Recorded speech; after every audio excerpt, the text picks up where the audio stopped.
Oh, yeah, we're ready. We're ready to get down to Sao Paulo, Brazil for a Green Bay Packers season opener. We're ready to get this thing on for real. It's 9 to noon. It's a beautiful Monday. Sorry, and alongside inside the iHeartMedia Studios and John. All of you, actually, Armin bought in that for the first time uh, my time on this. It's a regular season. I'm bought in. Now you're bought in. Let's go. Let's go. You can't get any more bought in than that. Right. That after preseason game number 3, there was a second consecutive week that featured a challenge in the fourth quarter by the opposition. Again, federal offense. However, a little bit different when you are down 23 than up 23, like Sean Payton did a week ago in Denver. It was John Harbaugh taking the L on the other side in the challenge and the game 30-7 victory for the Green Bay Packers. John, you were on with Kevin Harlan throughout the broadcast, and Drew Olson and I were listening to you guys while we were inside the library of the Lambeau press box throughout the game and getting a little bit of the sights and sounds. But, man, it could not have been a better, more banner day for everybody in attendance at Lambeau Field, because if you got in there early, maybe you took the cautionary tales of this radio program and said, I think they might trot out. You might see some starters and pretty much all the starters in pads for warmups. Then once the game started, jerseys and no pads on the side, but good football and a lot of guys making cases that they might have to be on this football team, which appears to be very, very deep and difficult to make some moves. It was a fun one to be able to witness. And more importantly, it's always fun to have Kevin Harlan next to you while he's getting to call scoops and scores and big time strip sacks and interceptions. That was a fantastic Saturday afternoon. Yeah, I think a good way for the Packers to finish their training camp, right? And you can learn a lot throughout the course of a training camp. And for this team, quite frankly, going out to Denver might have been the best lesson that they could get. They went out there, they kind of got thumped 2 days of practice and a game. And then they come home and play the defending AFC 1 seed and play them well in practice, ones versus ones. I mean, we're talking practice. We're talking practice, but we are talking practice. And that was good. Then you get to the game, and I just thought the way the guys went out there, especially some of the players like Anthony Johnson Jr., Aaron Mosby, Malik Heath, Bo Melton, Michael Pratt, all making cases for themselves. I think if you really look at the game, the two guys that give you pause for concern are Sean Clifford. Is he the backup quarterback? Can he be a capable backup quarterback? We're talking about backup quarterback here. National Football League, 66 quarterbacks played. 66 quarterbacks played throughout the course of the season. Will Sean Clifford be able to steer the ship, keep everything on the rails if that needs to happen for a series, a game? That spot, can he do that? And then Anders Carlson, another. I mean, right when you thought you had the job locked in and won, he goes and misses a chip shot, field goal, and misses it badly. I don't know what you do at those two spots. I don't know if you feel comfortable or if you just say, hey, we are building something here unless there is something far better and guaranteed to be a sure thing outside. We are rolling with our men. Yeah, I threw the palms up on the post-game show.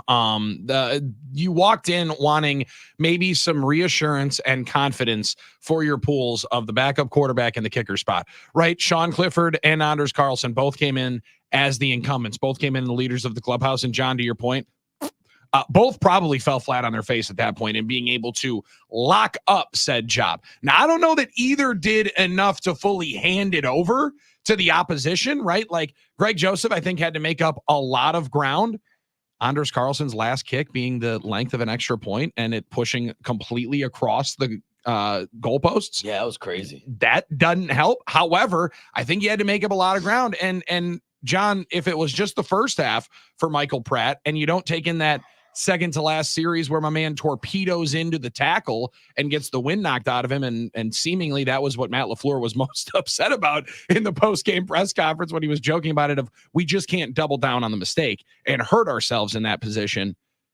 You really had both guys with their feet as close to the goal line as possible and just inching real close to it and not walking across it to the point where both the kicker and backup quarterback spot, I mean, Matt LaFleur kind of answered the question the same way on Saturday and said, not my answer to give you, but we're going to see, right? Because And that tells there's you some better things that we could tells do. you how he feels about it. Yeah, That for tells you sure. how he feels about it. Wanted somebody to go take this job, take this spot, backup quarterback job. Nobody took it. Nobody took. Very close. Michael Pratt. Very, very close to taking it. And you know what? I have hesitation to think that they're going to go to Sao Paulo with a 7th rounder this year with 3 preseason games under his belt and just give him the backup job. But they just might. They just might. They just might. That was a classic rookie mistake. What he did, that interception and then going for the tackle, also a rookie mistake. It was fun to watch, though. My man went in. Yeah, but he was looking for a check down, wanted the ball out of his hands, obviously worried about sacks, didn't want to take a sack, but a sack in that situation is better than what happened. Looking for the check down, couldn't find a check down in there. McCrary's in there. He kind of scats out to the side, doesn't see him. And, when people say the Packers are rolling with their guys, yeah, maybe for now. I mean, you're not going to go down to Sao Paulo either with a backup quarterback that doesn't know the system, that's going to try and learn it in 7 to 10 days. I don't think that's the case either. But you very well could pick somebody up. You could pick somebody off the street, somebody that potentially gets waived. You can bring them in, put them on the practice squad, even travel them to Brazil in case you want to elevate them just in emergency, and have Sean Clifford be the backup for a game or 2 or 3 as this season goes along. So as the backup quarterback appears like, tomorrow's the cut down day. And I suspect Clifford won't be cut and Michael Pratt will be put on the practice squad. And that's the way that's the way I suspect it's going to go. However, it could very well be a situation where it's Clifford and another guy gets brought in here to eventually be the backup quarterback. It doesn't feel like we have the answer. It doesn't, or at least it doesn't feel like we are convicted with our choice of Sean Clifford as the backup quarterback. And then you look at the kicker, and this thing was all but in the bag done. And Anders Carlson, and I just realized this, I probably should have known this a lot earlier, but I've been really carefully watching his approach the last couple weeks. And I said, his lineup is a lot more down the middle. He's got a lot more square stance before his kick than what he did last year. And he's always been square, but it's even more so this year. And I found out he had a swing change. He adjusted his swing in the offseason. Now, anybody that has ever gone through a swing change, whether it's baseball, golf, not soccer, but football tennis. Here as a kicker, tennis, right? They adjust serves, tennis, any swing high, change takes time to build that consistency. And it looked to me like Anders Carlson in the last 2 weeks had gotten that consistency, where all of a sudden that change that I made, I feel good with repeating that change every time now. And then he goes and misses a 32-yarder. 32-yarder. An extra point. Yeah, I wonder if he just got in his head knowing the tough one was done. I just got to get – it's almost like – I'm trying to think of like if you're a bowler and you're the last frame and you need like 3 pins to win. We just missed it. And then you just overdo – you know what I'm saying, though? You're over careful. You're over cautious. You're trying to trick the ball into the uprights instead of just kicking it right through. I'm going to aim it through the uprights. Yeah. I wonder if there was an aspect there. And I think that was just because he knows cut down day. So that's why I'm not worried about that one. Even though it's weird, even though it was a bad miss, I'm not worried about it. I'm focused on the 54-yarder he made. That's the kind of the way I think of it. The 54-yarder that would not have been good from 55. However, that's true too. Showcasing and highlighting, I think. Well, it might have bounced over. I'm like, it might have hit about 56. No, 55. I think we got a chance. Would have been a trick shot. Yeah, he curled that boy in there too. It was sort of like. Yeah, well, it was like really it was a draw or a fade. I don't play enough golf. Listen, Anders Carlson is old Devin Williams. It's 20 seconds of terror. He's out there every time he kicks. Yeah, but I mean, like, and K-Rod was even better than the old Devin Williams. But now K-Rod could do it at a legendary level, right? Let's get the heart pumping and then still tuck it into the right side, feeling like Robbie Gould in that fashion. The part of kicking at Lambeau that, I mean, was really on full display here this weekend, Carlson and Joseph each get a 50-plus yarder. Joseph's was 55. Carlson's was 54. Each of them kicked into different wind. Carlson's was into the wind at 54 miles, or into wind at 54 yards. Joseph's into the second half, the wind was at his back going into the 55-yarder. Like, there is so much that is going to go into that part of Lambeau Field kicking that I wonder if they're trying to think that maybe it showcases they do need to go somewhere else. Now, JB in the 920 is done with the backup quarterback conversation on the NicolaLaw.com talking text line. My man said, hallelujah, cut down day is finally near. No more stupid veteran backup quarterback talk. It ain't happening. So quit asking. They're not dumping two guys they have draft picks invested in to bring a guy in who doesn't know the system a week before the season starts. I'll be the first one to call in and say I was wrong, but signing a different quarterback ain't happening. It wouldn't happen previous years, but John, I do think that this year just might be a tick different. Now, we were talking about this a little bit on the perch last week, and I think that it's a fascinating part for Packers fans to truly ask themselves. If indeed the outline for the organization was fully competing and getting to the best version of themselves in this rebuild of 2025, do you feel confident enough that you skipped a year? Do you feel confident enough that you jumped ahead a year in the process, that this is the year that you are fully invested, fully buying in, that this is the best version of this football team that you can be, that you go and invest on that role or invest in that spot? They have some money available. They have the ability to be flexible and do something if they would want to. But John, I think that's a really tough part to ask an organization where you're committed to a plan. Do you believe you're a year ahead of schedule? And the Milwaukee Brewers, I think, had to ask themselves this year at the trade deadline, do we fully believe we're a year ahead of schedule? They might have dipped their toe in and said, maybe, yes or no, but we're not going to mortgage anything. Packers, do they think that they've skipped a full year and that they are the best version of this team and that you need to have that security blanket behind Jordan Love? I don't think you ever look at it as we're planning this thing for 2025. We're planning this thing for 2026. I don't think you ever do that. You might have a rebuild year where you say the future is going to be better, but we're going to suffer some pains this year. You might have one of those. That was last year for the Green Bay Packers.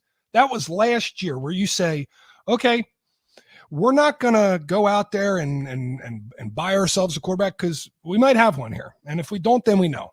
And we're not going to go out and, buy all these other free agents because we got young guys all across the board. We had the youngest team almost in NFL. It might have been in NFL history last year. It was in the NFL, but it might have been in NFL. It was a very young team last year. And they said, you know what? Why go out there and start spending money? Let's find out about the young guys. That's what happened last year. Now, once you feel like you know what your team is, and I think this happened with the Brewers very quickly this year. In 162 games, you can find out about a team in about 100 games. And I think it's a trade deadline. Baseball is different, right? With Milwaukee being the mid-market that it is, it's there. They don't just go out and buy people. They don't just do that. Right. In the NFL, you have to spend a certain amount of money. So everybody's spending the same amount of money relative. It's somewhere between 90 and 99% of the cap. That's what you spend every year. And on average, it's got to average out to be like 96 or 97 over a 5-year period. And as long as you keep the numbers above that, then you're good to go. And mostly everybody has that. But I don't think the Packers have to pay for a backup quarterback if they go out and get one. You mean to tell me, and I said last week, Gardner Minshew, right? Yes. And I misspoke.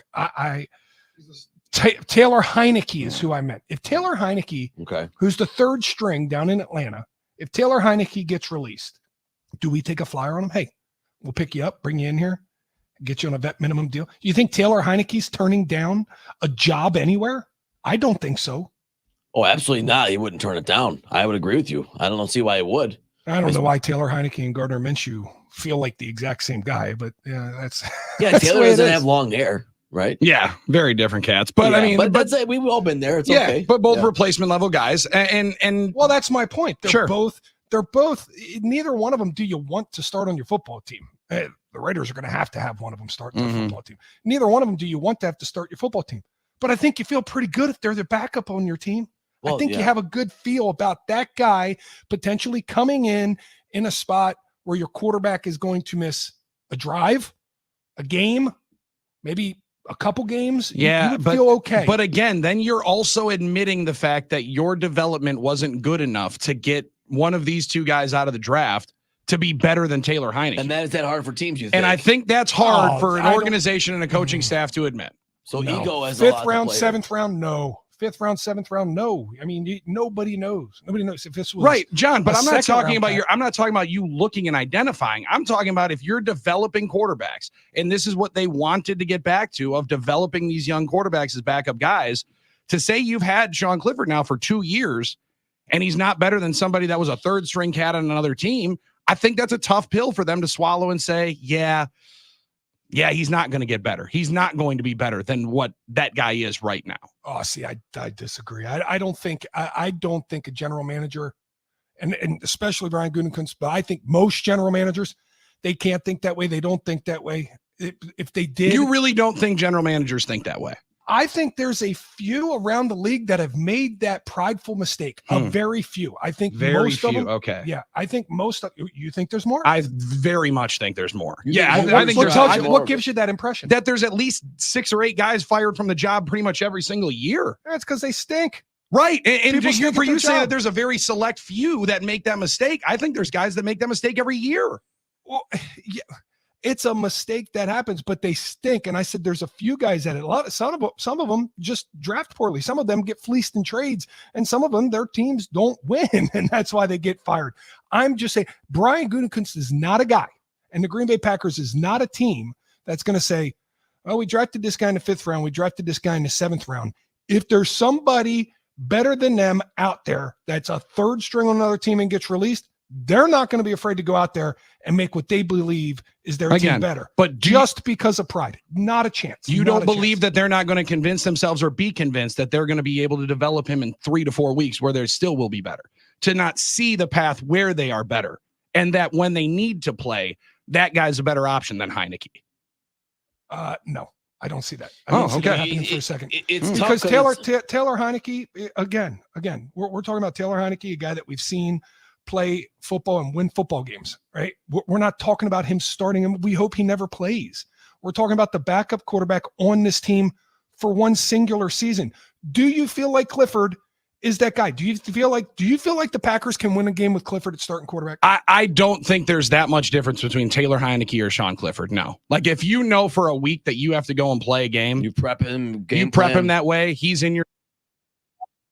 There's was 1 in 3 last year and has a 62% quarterback rating or completion percentage in his career. Yeah, I think there is an aspect, at least with fans, that you kind of fall. Now, in he love. beat he played well against the Packers, did, so I yeah. think that's where the taste in the mouth's a little bit different there. Some people fall in love with other guys' backups or other people. The grass is greener on the other side because you remember the good moments they had, but you don't remember the day-to-day slog they might have following the team like you do for your own guys. I think there is a part of that. That being said, having a quarterback in a backup role that can at least move the ball is a very valuable thing. Sean Hill and those guys. I'm just saying this, and this look. Watching Clifford and watching practice, how important is the backup quarterback role for you? I don't feel like the Green Bay Packers have gotten their answer from training camp as to if one of these guys can win you a football game. I definitely can't say yes. I don't know if I can say no. I don't know if I can say they can't win your game because they are so young and they did, go up and down throughout this camp. But I sure as heck can't say yes, they have their back. Yeah, that's a tough thing to say. If anybody's not going to go and win the job, how confident do they feel in giving one of them the job? 414-799-1973. How confident in either Sean Clifford or Michael Pratt, or as Burlington said, Mike White, or how confident you are in Mike White as the backup quarterback for the Green Bay Packers. I love the fact that we're having backup quarterback conversations because of Mike Sando's tiers ranking at the Athletic this morning, maybe the most renowned full scope of how you rank the quarterbacks in the NFL. I feel pretty good about where the starter is. We'll give you that information as we move forward, as well as Paul Wagner, Top Spot Talks and Crew, as they say goodbye to the Bay Area, at least the Oakland side of the Coliseum last night. Is it really that sad? Is it really that sad that you're saying goodbye to a stadium that nobody cares about, that nobody's cared enough about to build and work for? It's not the stadium. It's not the stadium. Trust me, I agree with you there. We'll talk about it. Those 3,000 fans that were there. 414-799-1973. It's 9 to noon. That's Armin Sorry. I'm Billy Schmidt. John Kuhn, our two-time Super Bowl champion. With you on the NicolaLaw.com talking text line. It's 9 to noon on the game.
I love this. Now, I don't know exactly why Armin Sarian feels we need to be hitting the Dougie on Monday morning in the Cali Swag District, but I'm interested in it. I just figured I saw it. I'm going to throw it back. You said, you know what? We're going to Dougie right now. That's a great idea. Okay, let's teach me how to Dougie. Remember the Dougie? Teach me how to Dougie. I just thought it might bring someone a good memory. The crazy, Dougie yourself into a backup quarterback take.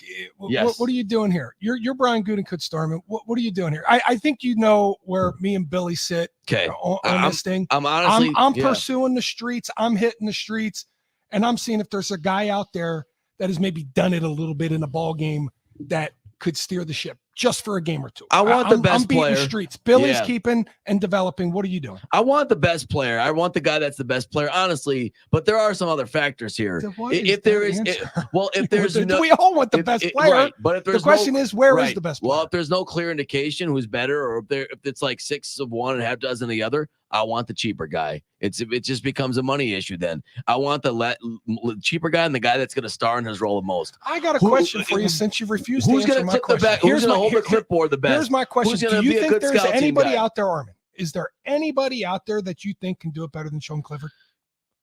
I'll say yes. I think there are guys. I think is Fitzpatrick still available? Fitzpatrick's been retired for like 5 years. But who's the guy? Aren't they still calling? He actually did Thursday Night Football. Yeah. So who's the guy that they? But I don't blame you for making that. But I don't blame you for making that. You're talking about Taylor Heineke, who we were talking about on the previous segment. I thought people wanted Fitzpatrick to come back out and play. I thought people were talking about him sitting around. I mean, who doesn't want that electric factory back on the field? No doubt about it. Like, everyone wants that. All right, forget Fitzpatrick. Forget chest hair. No doubt about it. Okay. Joe Flacco, you talking Joe Flacco? If we put this doesn't mean it's wrong or right, but if we put a poll out there right now and said, would you rather have Taylor Heineke, Pratt, or Clifford? I think we get. I mean, RG3 just got fired. He could maybe suit up for you. Yeah, he could maybe. Actually, he couldn't. He wouldn't be good. He said he can still throw the ball 70 Why yards. don't you just put out a poll, Armin? 70% would say Heineke because that's a name they remember that won games in the NFL, right? Why don't you just put Flacco. this poll out there? Why don't you just put this name out there or put this poll out there? Who do you want as the Packers backup quarterback? Clifford, Pratt, someone else? Just put it out there and see what happens. See I'll do it right now. 9 I'll put the poll out. Because I just feel like, and I know what you're saying, Billy, like you don't want to rock the boat. You want to keep developing and everything. I just can't help but think with this preseason that we saw to Sean Clifford, there's got to be somebody out there that you feel is better than that you feel. And I like Sean Clifford. I do. I like him. I like him as a teammate. I like him as a person. Jordan Love really likes him. But is he going to get the job done for you this year? Because you don't know when you have that opportunity. You heard Dan Campbell after the NFC Championship game last year talk about the hardest part is you just don't know if you're going to get back. You don't know if you're going to get back to that point. So you got to make sure in a moment in a season that you think this got all this potential. And I think we all have that same feeling that this season has a lot of potential. I don't know why you would potentially leave it to chance at the backup quarterback position with all things created equal, because I do think you can go out and get somebody who has done it in this league better than what Sean Clifford has showed you for the same amount of money. Yeah, and that is the difficult part of it. And it's not necessarily that I think they need to, I think they want to, right? Like, and when your organizational structure and what you want to get your core values into, I think they believe in that stuff, right? Like it's in money. Aaron Nagler brought it up, and I think the way to phrase it is perfect. It's like Brad Pitt and Jonah Hill in Moneyball when they're getting rid of all the best players because the manager's not starting the guy they want. They say, do you really believe in this bleeping thing or not? Are we good enough at developing these young quarterbacks that given the opportunity to play in an NFL game, he's going to perform better than Ryan Tannehill, who hasn't been in a camp in 9 months? That's who you're thinking. Thank you. Yeah, that's what I meant. Okay. Yeah. I mean, and that's the question. And in a lot of ways, we don't know until they get out there, right? They would get out there and play. I mean, so like, okay. Marshall chimes in on Twitter, by the way, pulls up. If Love goes down for the season, bring in TB12. Like, okay, yeah, I get it. You want Brady to come out of retirement. I am excited for that. I am hoping that Kevin Burkhardt also drops it in during broadcasts. Like, if they're doing a game and the starting quarterback goes down, get in there. If he just, Tom, I mean, we saw you run that 40 on the beach, right? I mean, like, I know you can still sling it around here a little bit. You interested over there? You thinking about it? Because when he teased that in the beginning of the year in the offseason, the little like thought, hey, maybe I'd play again. Right. Maybe I'd play again. He'll do You that. know that somebody is going to have to ask him about it. I want that to be a part of the Fox game of the week. Yeah, that would be funny, and it probably will happen. But Probably won't, but that would be awesome if it did. Here's my other question about backup quarterbacks. We emphasize so much about how they would go in there and get in there if they needed to play. Could they maintain? Could they win a game? Could they sustain, go 2-2 for 4 games? I get that because that's what we all see, and that's what matters the games. But a lot of us don't see the real work the backup quarterback does every week, right? Which is, prepping, was do a scout team, meetings, paying attention, helping prep the offense, helping the guy, helping him stay focused during games, clipboard. Those are important roles, even though they don't count for points for people, right, on the board. Like, you don't see those effects, right? The coaches are the ones that know who does that stuff the best, right? Who knows the offense the best, who's able to prepare the quarterback, who's the best, starring in their role as a team leader and stuff like that. That's the stuff I don't know. And that's the stuff a lot of us don't know. So maybe coaches see things in certain guys performing their role outside of could they step in and win games? I mean, isn't there something? Are you talking about charting?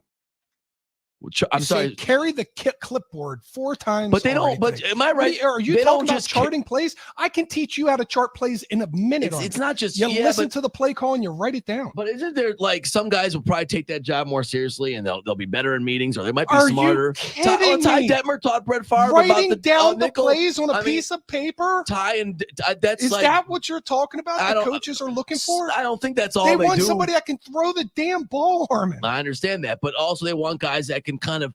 Also, throughout the week, I would think contribute to the success of the offense as much as possible without being on the field. What's the greatest way to contribute to the offense? Throw the football and throw it well. Yeah, but we don't want him to be throwing the ball, right? Like, isn't that the point? Well, right. The Armin's talking about it. You're absolutely right there. You're absolutely right there. But Armin's talking about helping throughout the course of the week. So, yeah. Throwing to the wide receivers during 7-on-7 when Jordan Love takes a break. I mean, he still practices a little bit. Or scout he's team. Not charting, he's not writing plays every second of every day on a clipboard.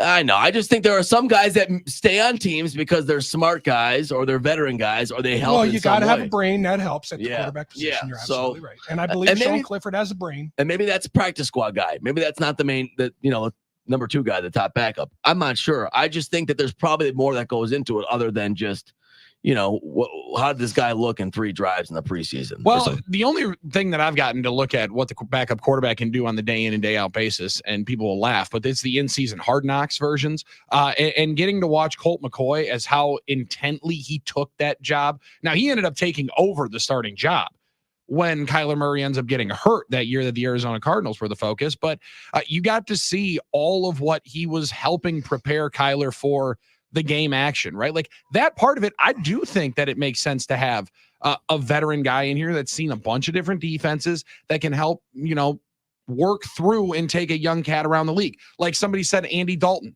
he's with Carolina, helping take young Bryce Young around the league a little bit.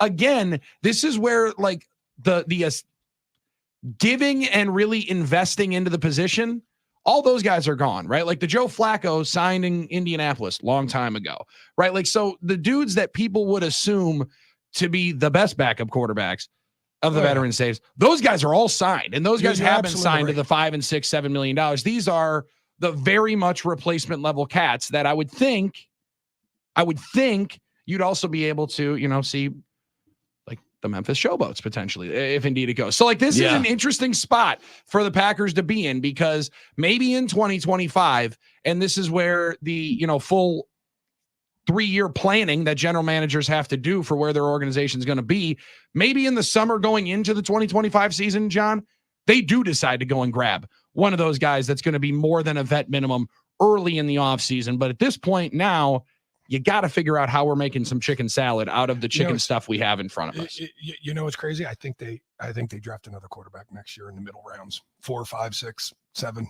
I think unless, here's the deal. And we still, to me, it's funny.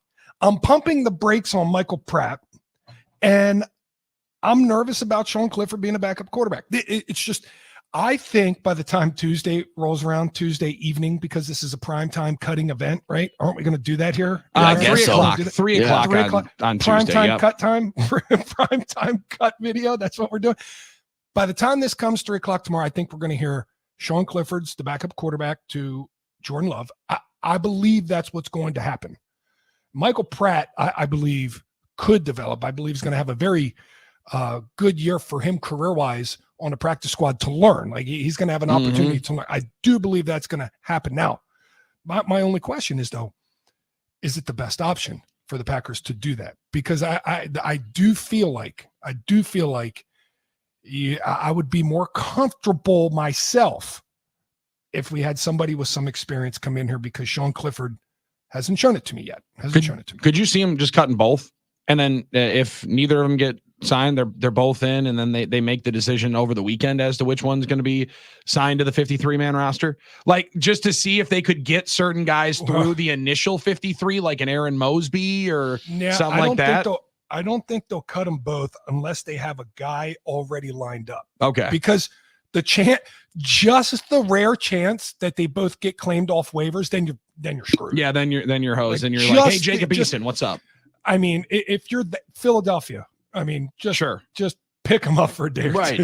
I mean, mess the whole deal up. Well, because it's interesting. I saw somebody real pie in the sky, super half-baked idea of just saying they cut both kickers, both backup quarterbacks to try to get all of their young guys in that you like at the skill position players into the 53. Then everybody starts claiming their guys, put all their other 53. Then you cut them in like a day and a half. Again, those would be some gymnastics. And I don't know that Russ Ball's in for it, but that'd be awesome to watch. It's called kiting the roster, right? It's trying to make a 53-man roster into a 69-man roster into a 75-man roster. And there are GMs that do it. I've seen it happen. It'd be awesome to watch. I don't think High they want to act. By the way, you cut a guy on Monday or Wednesday or Friday, he still has to clear waivers. Either way, it's still a risk. So just getting him on the opening day, it doesn't do a whole heck of a lot for you. 414-799-1973, NicolaLaw.com talking text line rolling with a lot of responses. I think it's going to have a good conversation when we discuss some fantasy football, and Armin Sarian is hell-bent on keeping tradition, not allowing us to succumb to this new modern age where you're just enjoying things through a computer screen. Maybe tech could help us. We'll get into that. And also Lamar Jackson's newest venture might be a venture for this radio program. Might be a venture that this radio program needs to get into. We'll explain. It's 9 to noon on the game. Guys, we're coming up on the best season. That's right. Preseason football gone. Wave to it. See ya. Bye, Charlie. Now we get into the regular season, the stuff that everybody's been waiting all year for, and be like one of the millions of fans last year that made money making picks on the Underdog Fantasy app. Join in the fun, and you could win up to 325 times your money in a single night by just picking higher or lower on your favorite football player stats this fall, right from your couch. It's legal to play and win from your home in the state of Wisconsin. There's really only one way you do it. You download the app, the Underdog Fantasy app, or you can grab your computer and go to UnderdogFantasy.com. Making picks on Underdog is super simple, and it's even easier to get started. Sign up with promo code Billy, and Underdog is going to give you a highly discounted pick to use on your first pick-em entry, plus a first-time deposit offer of up to $1,000 in bonus cash. Yeah, you heard me right. That's Underdog Fantasy, promo code Billy, Billy. Claim your new customer special of a gimme first pick and your deposit offer of up to $1,000 in bonus cash. Must be 18 plus and present in a state where Underdog Fantasy operates. Terms apply. Concerned with your play? Call 1-800-GAMBLER or visit www.ncpgambling.org.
9 to noon on the game. Appreciate everybody who hung out with Armin and I yesterday.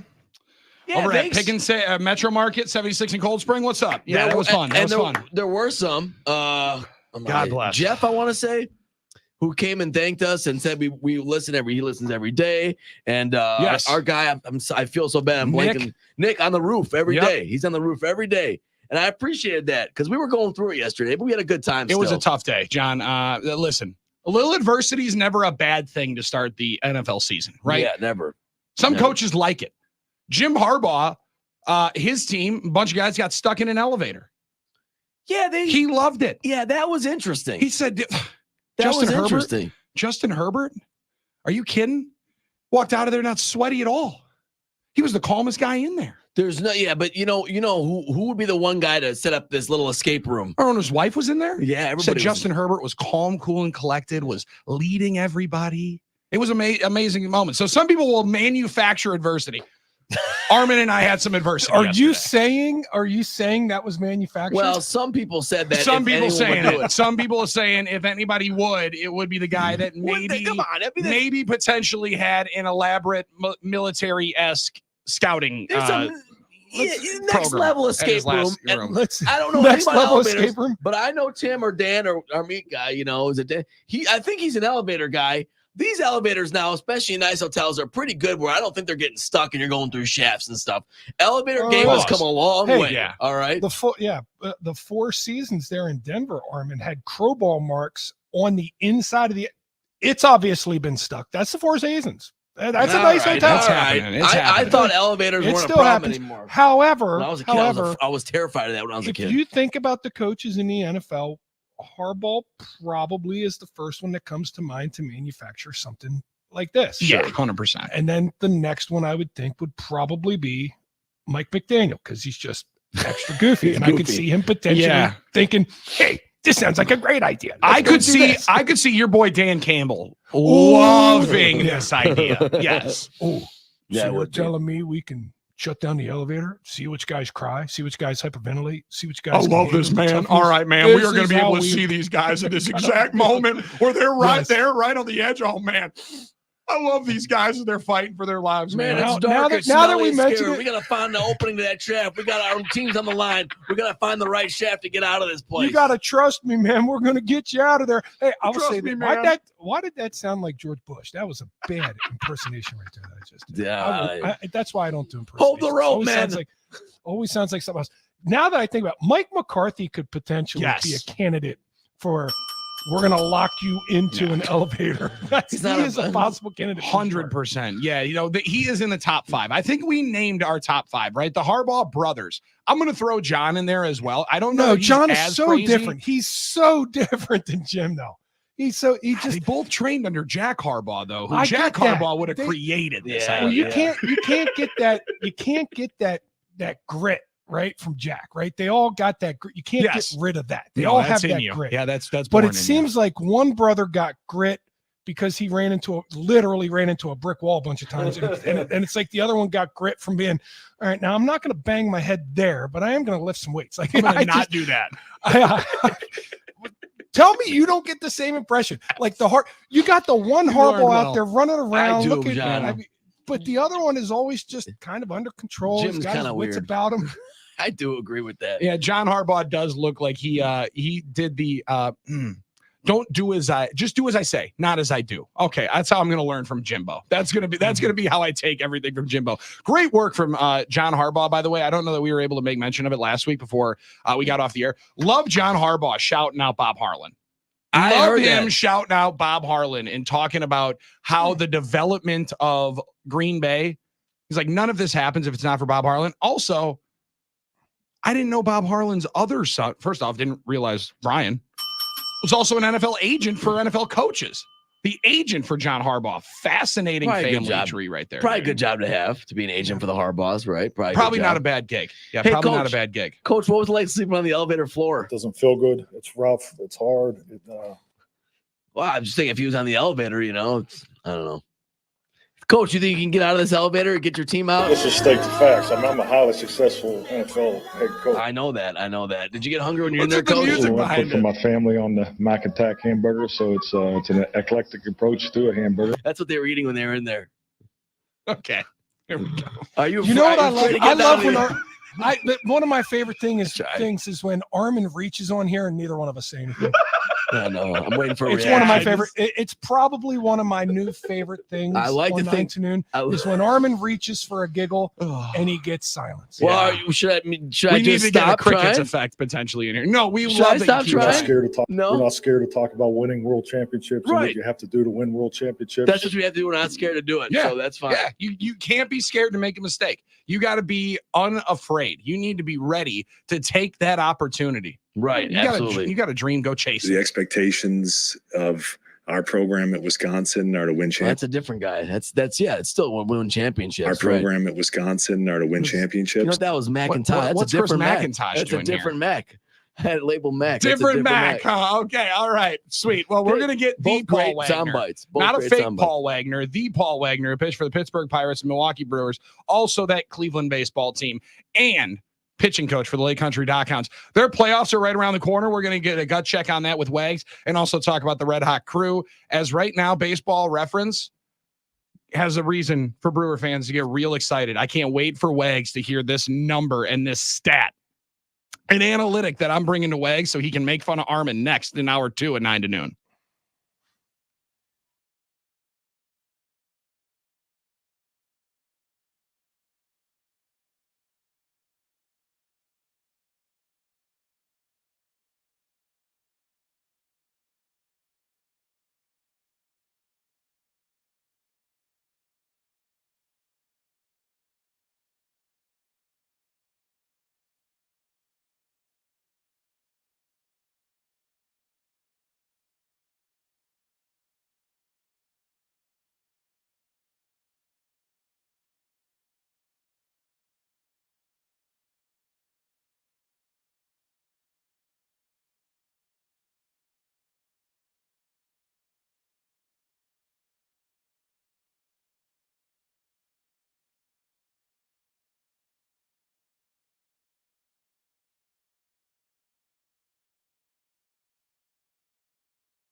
9 to noon on the game. Hour 2 brought to you by Happy Place Hemp, happyplacehemp.com. Everybody relax with Happy Place Hemp. Get 25% off your entire order every time at happyplacehemp.com. The best part about happyplacehemp.com is everything is made locally and legally right here in Muskego, Wisconsin, by 2 local guys. Rob and Chris are fantastic, and they can answer any questions you have. If you walk into their storefront in Muskego, ask them up, or they can also lead you to the right Elevated Hemp Solutions products for you, whether it's Delta 8, Delta 9 recreational gummies, CBN, CBD gummies, Sleepy Time if you're having trouble there, or their tinctures and creams are fantastic. Pet products as well. It's all available at happyplacehemp.com. 414-799-1973 is the NicoletLaw.com talk and text line. And that's where we go now to join in with our guy, Paul Wagner of the LakeCountry.coms, former MLB pitcher, Wisconsin guy, and also Tailgate Talk that you'll be able to hear on Saturday mornings on the game in 920. Wags, great time to be in the midst of the playoff race, in the playoff chase. What are the .coms looking like as we are just a couple of weeks away from your playoffs, still 6 weeks away from the MLB playoff season? Good to be back. Just got back from Chicago. We took 2 out of 3 from the dreaded Chicago Dogs. The Dogs, yeah. Magic number is 5. A combination of our wins and Milwaukee Milkmen losses puts us in. We have 3 against Kane County starting tomorrow, and then the Milkmen come in for a 4-game series over the holiday weekend. So it should be great entertainment, great baseball. Playoffs are on the line. It's going to be great Wisconsin baseball this weekend, and hopefully the .coms stay on top, because we're right now, I believe it's 3 with the magic number of 5. We're 3 games up in that last playoff spot. I'm coming up with all the numbers here. A lot of analytics here. Yeah, now, right. And I'm not going to say that it's all on the back of Paul Wagner, but how have you been fixing this pitching staff here, Wags? Because early on, you guys had a slow start, and now all of a sudden, just straight surging into the postseason. No, these guys have been playing good. You mix the right guys in, the right people know what they're doing. These guys have just been learning and taking it in. And the bottom line is we say, as simple as it may sound, you have to throw strikes. Early on, we had some issues. We weren't throwing strikes. We were just struggling. We were nibbling around. But now these guys got the stuff. They believe in themselves. They go right after guys. Because if you look at it, even in the big leagues, 7 out of 10 times, the best hitter in baseball is going to fail. He's going to fail 7 out of 10 times. So one of the questions, I looked right in the kid's eyes and I just say, hey, what's the deal here? What are you doing? Well, this guy, I'm pitching him like this. I go, what's your main goal? Your main goal is to get back to the big leagues or get to the big leagues. I go, you can't face this guy. What are you going to do when you face Albert Pujols, Juan Soto? I like that. You got to go after these guys. So the mentality has changed, and we've seen it on the mound. The guys are going after it, and it's just been successful in a very fun summer towards the end. Yeah, well, throw strikes and get them called strikes as long as CB Bucknor is not back there. Yeah, CB Bucknor's not back there. Yeah. That helps. Wags, how difficult is that when you're on the mound, you're in a pressure-packed situation? Frankie Montas yesterday pitching back at Alameda Coliseum, wanted to send it off where he had the best years of his career. Bases loaded, nobody out. And I mean, CB just misses a bad one. Like, that is a bad miss. I think Sanchez maybe hurt it a little bit with how drastically he pulled the glove up. But how tough is that in the moment, especially with the pitch clock now, to not be able to give yourself a time to walk that off? Mentally, that's got to be one of the most difficult parts of the game, of ignoring the fact that you don't know what is going to get a strike if you're trying to get a put-out pitch. Exactly. It's tough. It's tough in any sport, because regardless of how you're playing or what's happened prior to what put you in that situation, it doesn't matter, because when all of a sudden that situation arises with that, you want the call, you want perfection, you want to do that, you up your game. And a miss like that, or something that happens, a misplay, a missed call, it hurts, because you're so pumped and you're ready to do it. And Frankie, don't get me wrong, Frankie, even though he signs with Cincinnati this offseason, Frankie had some really, really good years. I remember them playing in the playoffs, 18, 19, and 20. And hell, I think he was even in the Cy Young contention, possibly in 21. So going back to Oakland for him, trying to do that in a great situation like that, getting the pitch and doing it, executing it correctly, and not having the result he wanted, tough call for him, especially with the history he has there. Wags, when you start looking at September and the Brewers in the position that they are in right now, How do you set up what you're going to do in a month, preparing to not just potentially win your division, but actually go for one of these buys here in the playoffs? Yeah, you're gonna definitely have to check. We were just like rolling in, and we thought, okay, this is it. We're in a wild card game, but no, you want that buy. You want that buy hard. So that front office and that coaching staff is going to have to look down as we go. And what do we got? San Francisco coming into town tomorrow. You look at it. Every game is important. You know, you look at it and you go, you're 10 games up in the Central. You've got a playoff spot locked. What is it? You're 20 plus, you know, you're over 500. What?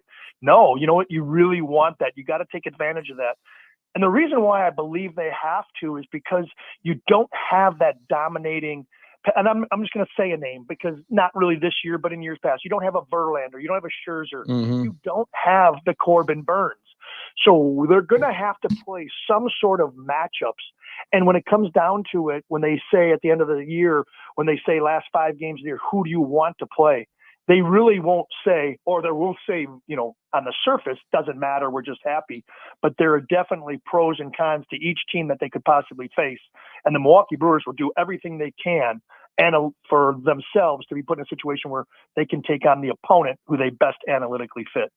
Yeah, and that's kind of where I'm getting at here is as you start rolling through September, and I'm fast forwarding here, so I'm jumping forward about a month now. Do you dare in that last week maybe push a bullpen or push a pitcher? As so many people talk about setting up their rotation for the playoffs, do you dare push through that in trying to chase like the 2 seed, at knowing that if you miss, potentially you could set your team back going into a wild card series? Again, perfect question, because that's where you have to look, that double-edged sword. Do you push it? Do you push somebody that maybe had with the off day? Do they get the 5 days rest? Do they get 4 days rest? How do you want to do it? Do you want to get to that spot? Because once you get that bye, then you can set up your rotation, your bullpen. You can set that exchange unit up however you want, but you have to get that bye. If you don't, and you're pressing for the bye, and let's just say you miss it by the game and you have to play that, now all of a sudden you got to reset a little bit. So both scenarios got to be laid out in front on the big whiteboard. They're going to go right into that office, right into in the home clubhouse, and they're going to have that whiteboard in the coaches' conference room. They're going to move all the phones off of the table, and that whiteboard's going to be filled with pros and cons for A, B, C, D, and E, whoever they're going to play. How do we go about this, and what does it look like? Because that's definitely a big issue. Now, Wags, you said the word analytical, so I'm gonna take it from here. Now, Baseball Reference, I love their site. Now, I don't love their site, dude. I have bookmark too, like every day. I love their site. Numbers, Wags, I analytics. don't have the full glossary, so I don't know how they determine, how they analyze all these different things. However, I like to look at the MLB playoff odd chart right now. Love that. Currently, whatever their win World Series percentages are, Milwaukee Brewers are currently tied for second with the New York Yankees, only 2 percentage points behind the Philadelphia Phillies. 0.3 of a percentage point higher chance to win the World Series than the LA Dodgers. I love it. So put up a banner. Apparently now the Dodgers are in the rearview mirror. We don't have to worry about them, which is good because Wags, this Shohei Ohtani cat, I never thought there would be a way that I could realistically say somebody on a team whose payroll was north of $300 million was the most valuable player in the league. Then Shohei has a 40-40 season by the end of August. So you've seen more baseball and forgotten more baseball than I'll ever know. Have you ever seen now you played with one who was able to do a 40-40 season. So you've seen what it's like up close. Just how impressive of a feat is that for a dude of his size? I mean, I was talking about it at Lambeau this weekend, Wags. Like, I would have loved to see Shohei if he would have trained his entire life playing football. Like 6'6", 250 pounds, and can run like that. I do believe there would have been a place for him in this sport. Like, it's a remarkable athlete. And this is, I think, the greatest feat that maybe he's ever done. And coming off the injury, coming off the large contract, man, it is just so impressive. And Armin, he has to be probably the fastest. I mean, I don't know if Willie Mays was I don't know who the last four. He has to be the fastest guy to 40-40. in Major League Baseball history. Gotta think Oh, so. he's yeah. 30. Close. Well, oh, you mean No, I for the mean like season. in games For the season. Yeah, I'm sure For he's the up there. season. 140 games, 40 and 140 games or whatever they're at. That's absolutely incredible. But again, I didn't expect it. I thought with the surgery, him not being on the mound, strictly a DH or whatever you want to call him, I'm like, man, his offensive numbers are way wrong, way wrong. Mhm. Now let's just say he comes back. Let's just say he comes back next year and even gets on the mound for, let's just say 17 starts or 20 starts, Yeah. whatever they're going to limit his workload to. That's going to be even stupider. So like you said, Billy, this is the biggest payroll, the highest paid player, and he's performing. And you always wait for the, where's that little stumble going to come? Oh, I was rooting for it Nobody hard, will Wags. Big time. It's not coming. It's not coming. And to solidify that, the walk-off grand slam just puts it in mold. Yeah, and Well, you guys are right. It's probably quickest because all the rest of the 40-40 guys, real quick, John, it's like Jose Canseco had 42 and 40 total in 88. Barry had 42 and 40 total in 96. They've only played 128 games. That's what I'm saying. So I'm sure he's the fastest. I don't have the number for Has sure, to be. but it's Soriano barely had it. So, John, go ahead. Yeah. I'm just glad they got him out of the American League so he and Yeah. Judge can stop splitting this I'm not. MVP. I'm not. I don't want to see him. I don't want to see him in October. yeah, but you- That's you fine. saying But that- looking at what these two guys are doing, You're saying they they both both deserve deserve an MVP. I mean, Wags, let's be honest here. Judge could break his own, AL record for home runs with 63 this year on the pace he's at. He could do that. If he does that and Shohei goes 50-50, what's the more incredible feat to you? I'm gonna go Otani. I'm gonna go Otani, but you can flip a coin on that, and then you throw the guy in behind Judge, Juan Soto. Yeah. If And Bobby anybody Witt. predicted Soto coming, Witt's crazy. Yeah. yeah, Bobby Witt there He's too. playing Now great. you put Judge and Soto together. That could be probably the deadliest combination of all the ones you can think of. But if I'm going to have to pick one, I'm going Otani, only because of what I thought, the pressure that was put on him. Yeah. Don't get me wrong, there is pressure in New York, but Judge is there. Judge has been there. He's having a hell of a year. But Otani comes to LA, a lot of fanfare following him, a lot of off-season, a lot of kiosk, sportsbook, Potawatomi sportsbook issues. Yeah. And you know what? He overbattles Yeah. everything. And look what he's doing. And look what Wags, he's doing. would you Lot of pitch him? Would you go back to pitching him next year? No. Oh, yes. I want to see what he can do. And you know what? The most thing, John, he wants to pitch. He wants to. Mhm. Be I'm a sure he pitcher. does. He wants to pitch. He loves it. He would love to win. Could you imagine if he comes back and somehow wins a Cy Young? Oh, it'd be crazy. Oh, He's the modern day. We can't Babe have the Ruth guy then. get everything, right? Like we You got to don't cut him off want at that. some point. We got to It's cut him off amazing. at some point. It's John. It amazing. is. I want to see everything that he can do, but can you imagine what Good they're God. what they're thinking out there? Oh my gosh, we got to pitch him. We're gonna have to pitch him next year. It's kind of our deal. It's kind of why we paid him all the money. Yeah. We kind of got to pitch him. What? Boy, don't get hurt. Please don't get hurt because we love 40-40s, potential 50-50s. Mhm. And if that's going to be our baseline before you start pitching, oh my gosh. it's Yeah. unbelievable. Okay. So wait, we could have the best DH like by far in baseball, or we could have you make 15, 17 starts and still be kind of a frontline starter there. Oh man, what do You we know want what? to sacrifice? What's crazy? God, to I me is- hate that team so much. Why he doesn't? Why even? Ugh. If you're worried about wear and tear, why does he have to be a starter? Why can he just throw him in for high leverage relief innings and then make don't him know. a starter in the? I I don't don't know. He's the guy one can of probably one. manage the team too. He's like, one let's of- be honest. he He can can do basically whatever they need him to do. He just can't hire. Mookie Betts is interpreters. broadcasting the games for crying out loud when he's hurt. Yeah, I know, and bowling 300s in his spare time. He just don't let him hire interpreters. My thing is, Bobby Witt is not going to win MVP this year, but he's going to have one of the best seasons in MLB history without winning MVP. Yeah. It's going to be Judge as a 1200 OPS. He's in New York. He's going to hit 60 dongs. I get it, but it's going to be Pause. crazy. Pause. 60 or dingers, dongs, whatever. Okay, ding dongs. Mayor of Ding Dong City, remember? But isn't that amazing? yeah. Isn't Oh that my amazing? gosh, that's Also, awesome. Wags, At least that That's one got a awesome. laugh out of us. Billy. Wow, that is good, dude. Oh, By man. accident. By It was accident. By by accident. what are you saying? Oh, My wow. material's not good. But Wags, isn't it amazing that the two best players in baseball right now are both 6'4" and 6'7"? It used to be once upon a time tall guys weren't going to be good, right? Wasn't that the deal in baseball? And Richie Sexton was like the exception for a while.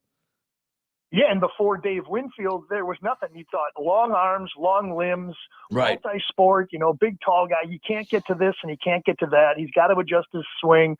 There's so many inconsistencies, but now you got that. It is just stupid what these two guys can do. And you're right. You bring up Bobby Witt Jr., whose season is going to be somewhat overshadowed and overlooked because of the fact you have mega superstars in huge markets that are just taking over the whole landscape of baseball. Yeah, and it's Kansas City too, and not to take anything away from it. Judge is still having a better year, even though they're both great years. But yeah, John, now they don't have to split MVP votes, so Ohtani and Judge. But it makes you wonder how long we're going to have like league awards and not just like MLB awards. No, keep the league awards. I'm keep with the you. league awards. I'm with you, but I'm also an old time guy that doesn't like want interleague. Well, yeah, I don't you're want gatekeeping DH. over here, so I'm just glad that you're okay with me being and joining. I don't know why that's gatekeeping, because okay, then so is keeping 2 awards. Is that gatekeeping? I don't know about that. No, I just like making fun. I know you just like rolling on me. I just like seeing it and get you fired up. Oh, Yeah. John, all over the place, all in front of the sales department. It was a good one. We'll get into that one. We won't waste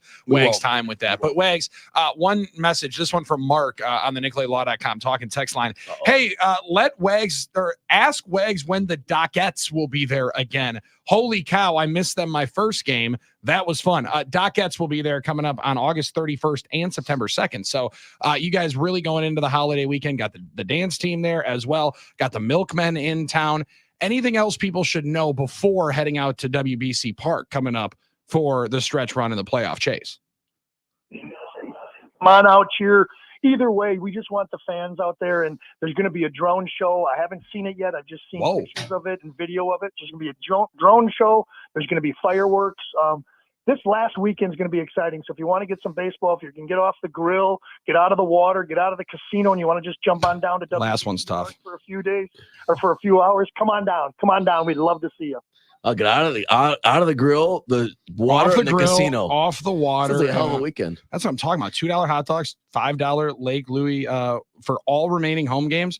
Every day is Wiener Wednesday for the final stretch run here for the Dock Hounds. That sounds like a great one. And you did say that Louis' birthday bash was going to have the fireworks and drone show. I still am advocating Wags for next year when you guys do the drone show, you flying one of the drones, but we will settle for just watching it and enjoying it with you at WBC Park. All right.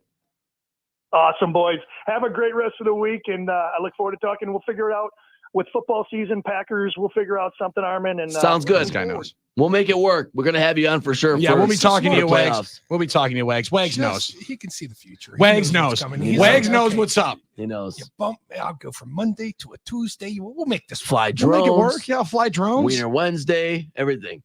So, Listen, any days Wiener Wednesday at DocHounds.com is the place to be going and getting those tickets. maybe that's the day we should have him on. Well, we'll figure it out. On Wiener Wednesday? I don't know. Maybe is it too busy? Is he too busy grilling up hot dogs and stuff that I mean, day? if you can get He yourself does it off the all. grill. Wags does it all. Really does. He really does. A utility guy and pitching coach for Lake Country Dockhounds, our major league pitcher and our favorite to talk baseball with right here on 9 to noon. We're back after this. Armin Sarian had a fantasy draft in person and is going to continue to fly the flag for the 1990s, to continue to live in our lives. We'll explain that as well as the quarterback tiers conversation.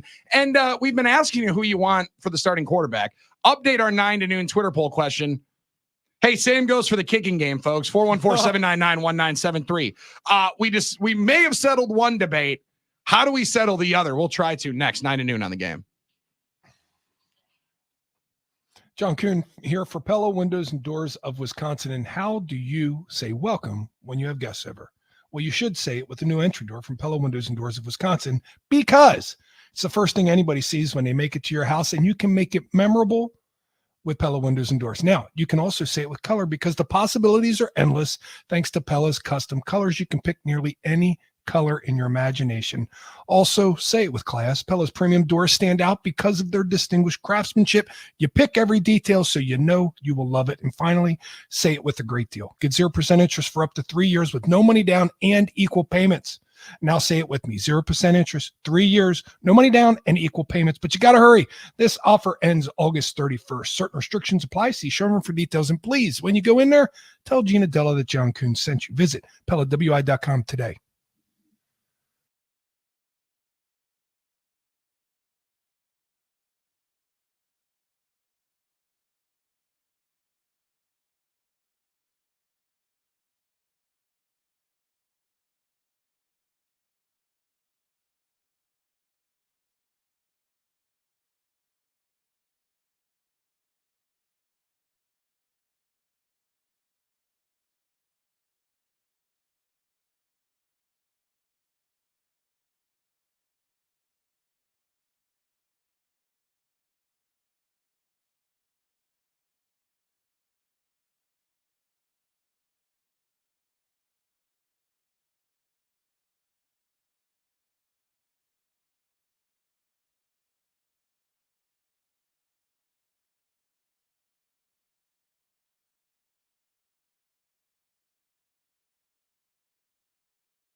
9 to noon on the game. Trust us, we are not on McAfee's level from Monday's or Friday's show in Dublin. Goodness gracious. You guys see the clips and the reaction from Pat McAfee getting absolutely blasted on Friday's Pat McAfee show. I mean, it was next level. Oh, yeah. I'm like, when you said we're not at his level, I'm like, we're not puking in garbage cans. That's exactly what I'm saying. Yeah, that's exactly what I'm saying. That's precisely what he said. I That's mean, exactly what I'm saying. a couple of us showed that we can handle our party favors at Nooner Day. I don't know why McAfee had to not be able to control his Guinness intake. I mean, was close though at Nooner Day 1, wasn't it? Or Nooner Day 2? You got your mic taken away. Listen, we did the right thing. We did the right thing. We made the call for you. We took your mic away. That's awesome. Pat should have passed his microphone away. Just sat there, nodded. I mean, it is called the Pat McAfee Show.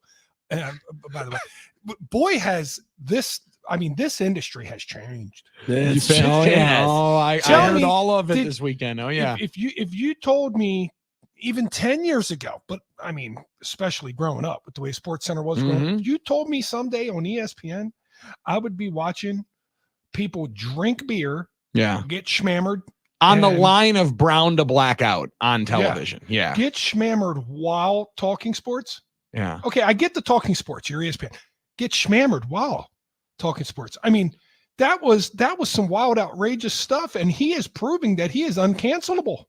What can he do to the stuff that Aaron would go on there and say during COVID, right? Some of the other things that he's done the last few weeks, questioning the way that the IOC operates, determine gender, the female boxer, sports. Yes. Yep. And then this, I mean, Pat McAfee is uncanceled. My man also said he ate 100 milligrams worth of edibles before the show. Like, you know what? At some point, the truth will set you free, and he is free as a bird. This man cannot mess up. I don't know that anyone's uncancelable in that regard. Maybe he's close to it. I just don't think people are maybe as offended by a guy getting drunk on the air anymore. As long as he doesn't say certain things, he could still, but he just, no one's invincible, like, right? I mean, there's certain things you can't say. He could walk on and do it today if he really wanted to, I think. Do you think he apologizes today? You think he walks No, back? I don't think there's a reason to apologize for being drunk on the air, because that's like, he's like, I'm drinking on this is the Pat McAfee show. I do think he says, like, whoa, let it get a little bit too runaway from me there. We apologize. However, maybe something like what that. did you expect? Right? Like, what did you expect? We were in Dublin. It was 5:00 on a Friday night, and we were doing a show from a bar. I should have realized that it was going to end with me being blacked out on television. I think people understand also that might be part of the show they're doing. Like, it is part. That's the point. It is completely. That's the point. It's still a podcast. It's on television, but it is still podcast platform where what they do, what they say goes, and that's he has lived by that. That is one thing that I will give him. Right when everybody said selling out for ESPN, I don't think he did. If he's selling out for ESPN. Doing something totally different than that. Yeah. He got money. He didn't change his whole. And listen, he's been sued. But Brett Favre sued him. All right. Now, that's why they run that comedic informative thing on the bottom, which I think most people get and understand. Well, and that's the thing about podcasts, too. That's the thing about podcasts, too, because there is no rules, right? There is no FCC with these podcasts, right? True, but now he's on TV. Am I wrong here? There is no FCC on these podcast things here. So when you watch the way that who was it that Dave Portnoy started doing the day trader one. He had to start letting people know, by the way, I am not a financial advisor, and you cannot take what I say and use that for advice. You can listen to what I say, and this is for entertainment purposes, but he had to start saying that because they were like, hey, you actually can't do what you're doing. Right, but when Reese Davis, or was it Reese Davis, said risk-free investment, then people started getting a little nervous. But without he a said disclaimer that, and on television, on a television on ESPN. Show. I know, that's my point. So it can be a little bit, of a little gray area, but yes, if you're on the network. I think my favorite thing would be. We need to just start calling us a podcast, because then we can say whatever the heck we want to say. Still can't. I don't have to bite my tongue as much. No, we can't just call ourselves a podcast. Still can't do it because we don't own it. We're on this screen here. I see. Armin, what are the people saying on the chatter on the side? I don't get to see that like you. We've got you keep those privileges from me. We've got I don't keep it from you. You probably could open it. If Are you silencing those comments No, from John? I Bell? can't see Adam I right can't there. see. We count every vote and read Hey. comments. Come on here, No, Armin. What are we doing here? We got here's for instance, we got some comments on StreamYard on the internet here on YouTube. Bring back Blake Bortles from Adam this morning. He said What's Blake Bortles up to Well, other than construction. potentially construction? ripping construction. six? Matt, the problem with quote developing is there's less time to do that in today's NFL. Took Love 3 seasons on the bench and a half year of starting to develop well enough to win games. Go get someone else. And that was an obviously response to the podcast question from Matt. And we want to thank everybody for chiming in here on YouTube. I mean, there's some thought to that. Is that the problem with developing? Love also sat because you had a Hall of Famer right in front of him playing MVP season. That had And something he to was do a with it, first yeah. round pick First that you rounder. traded Yeah. up for. Absolutely. You're going to get the leash, the So- long leash. Every situation's a little different. I would agree with that. No doubt about it. Unlike Trey Lance, who was a first round pick and threw 5 picks the other day. But hey, we don't want to just, jump on. Oh, I got the answer. Thank you, Dan in Janesville. This I still get to read, the Talking Text line. Sure. Sometimes. Some days it works, and I'm allowed. I have privilege to read this. We Armin have a doesn't lot let of me read privileges. the I don't know comments. where this Anyways, comes from. Dan in Janesville. As long as we say with all due respect, we can say whatever we want. That's really good. Yeah, that's what a lot of people love to do. Is their Will that disclaimer. get me? Will that get me through FCC training? Armin? I don't With all think- due I don't respect? think It so. might have something. It might help with some way. Hey, No disrespect. you can try. You can try. It depends how it gets litigated by the courts. So The barrister would be the one to help us on the courts. He said, okay, had to be more than Guinness to be puking like that. And the fact, No, it fact, didn't. I don't know how a grown man can puke Listen, Armin. from drinking beer in general in less than 8 hours of drinking. What? You can absolutely puke from beer, and especially heavy dark beers like Guinness. Sure. And it's the volume. It's the volume. It's Yeah, the especially volume. if you're slamming him like he was.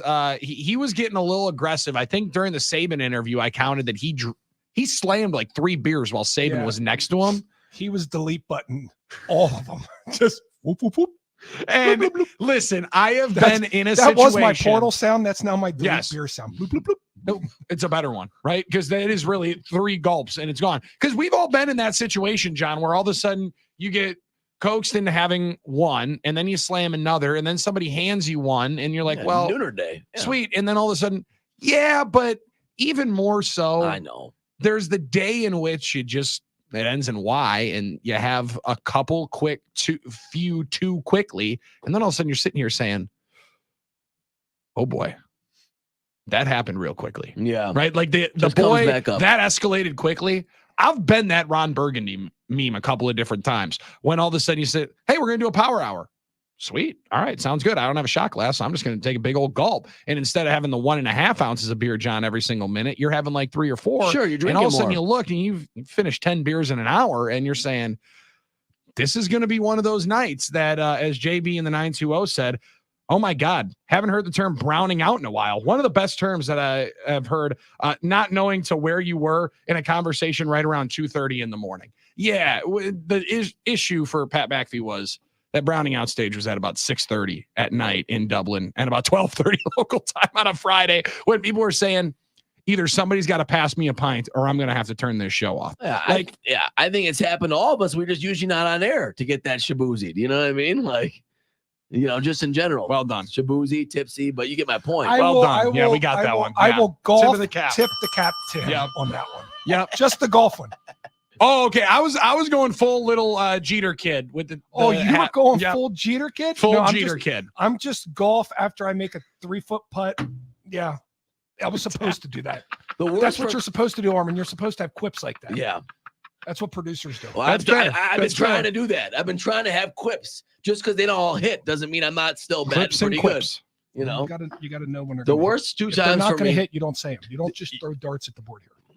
No, you don't know what's going to happen. You swing as hard as you can and hope it hits. Oh, is that what you're doing? That's what. That's a good way of I'm saying not, I'm it, not yeah. You're com- swinging it. This is as hard as you can swing. I'm not going to come up to the box and not a swing tip of the hard. cap is a hard swing. I'm not going to roll up here and just try and hit singles. I'm not Sal Frelick. All right. Damn. I love Sal. Salvatore is going to take a shot I from you love now? Salvatore, Wow. but he's That not a went power even hitter. Again, straight. again, That was a that's a direct miss. shot. Is he a That's power hitter? another miss. He's That's not. another miss out of you. I'm not saying Salvatore isn't helping the team. He's just not a power hitter. Now Yeah, there he are- does have some negative Yeah. pop. It's not that I'm not ripping on him. I'm just trying to make a comparison. We love Sal though. Yeah. But when you're a pinch hitter, Apparently somebody does. when you're a pinch hitter off the bench, you're trying to In the Matt ninth, Stairs it. yeah. You're trying to Matt Stairs it, right? Yeah. Trying to go for the dingers. Sadly, that guy was already in, Yeah, and Gary and- Sanchez, and he was looking back at CB Buckner saying, hey, That was crazy. CB, That was CB, crazy.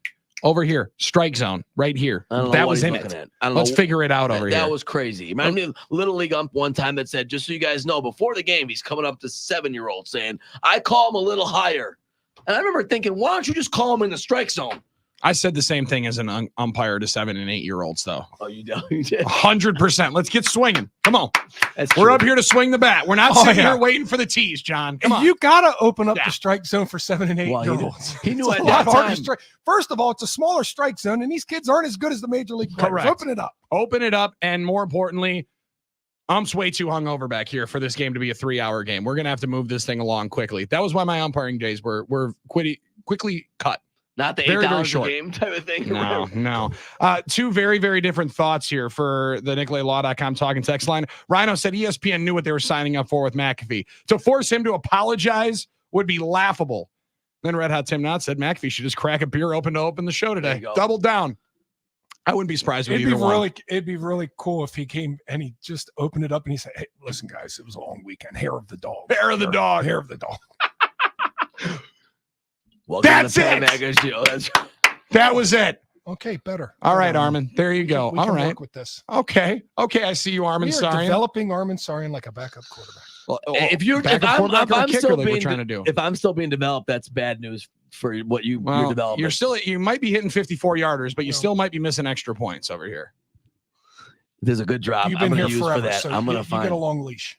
Got a long leash. Appreciate 414-799-1973. It's 9 to noon on the game.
How about a place kicker can't make a PAT, but can make a 54-yard field goal?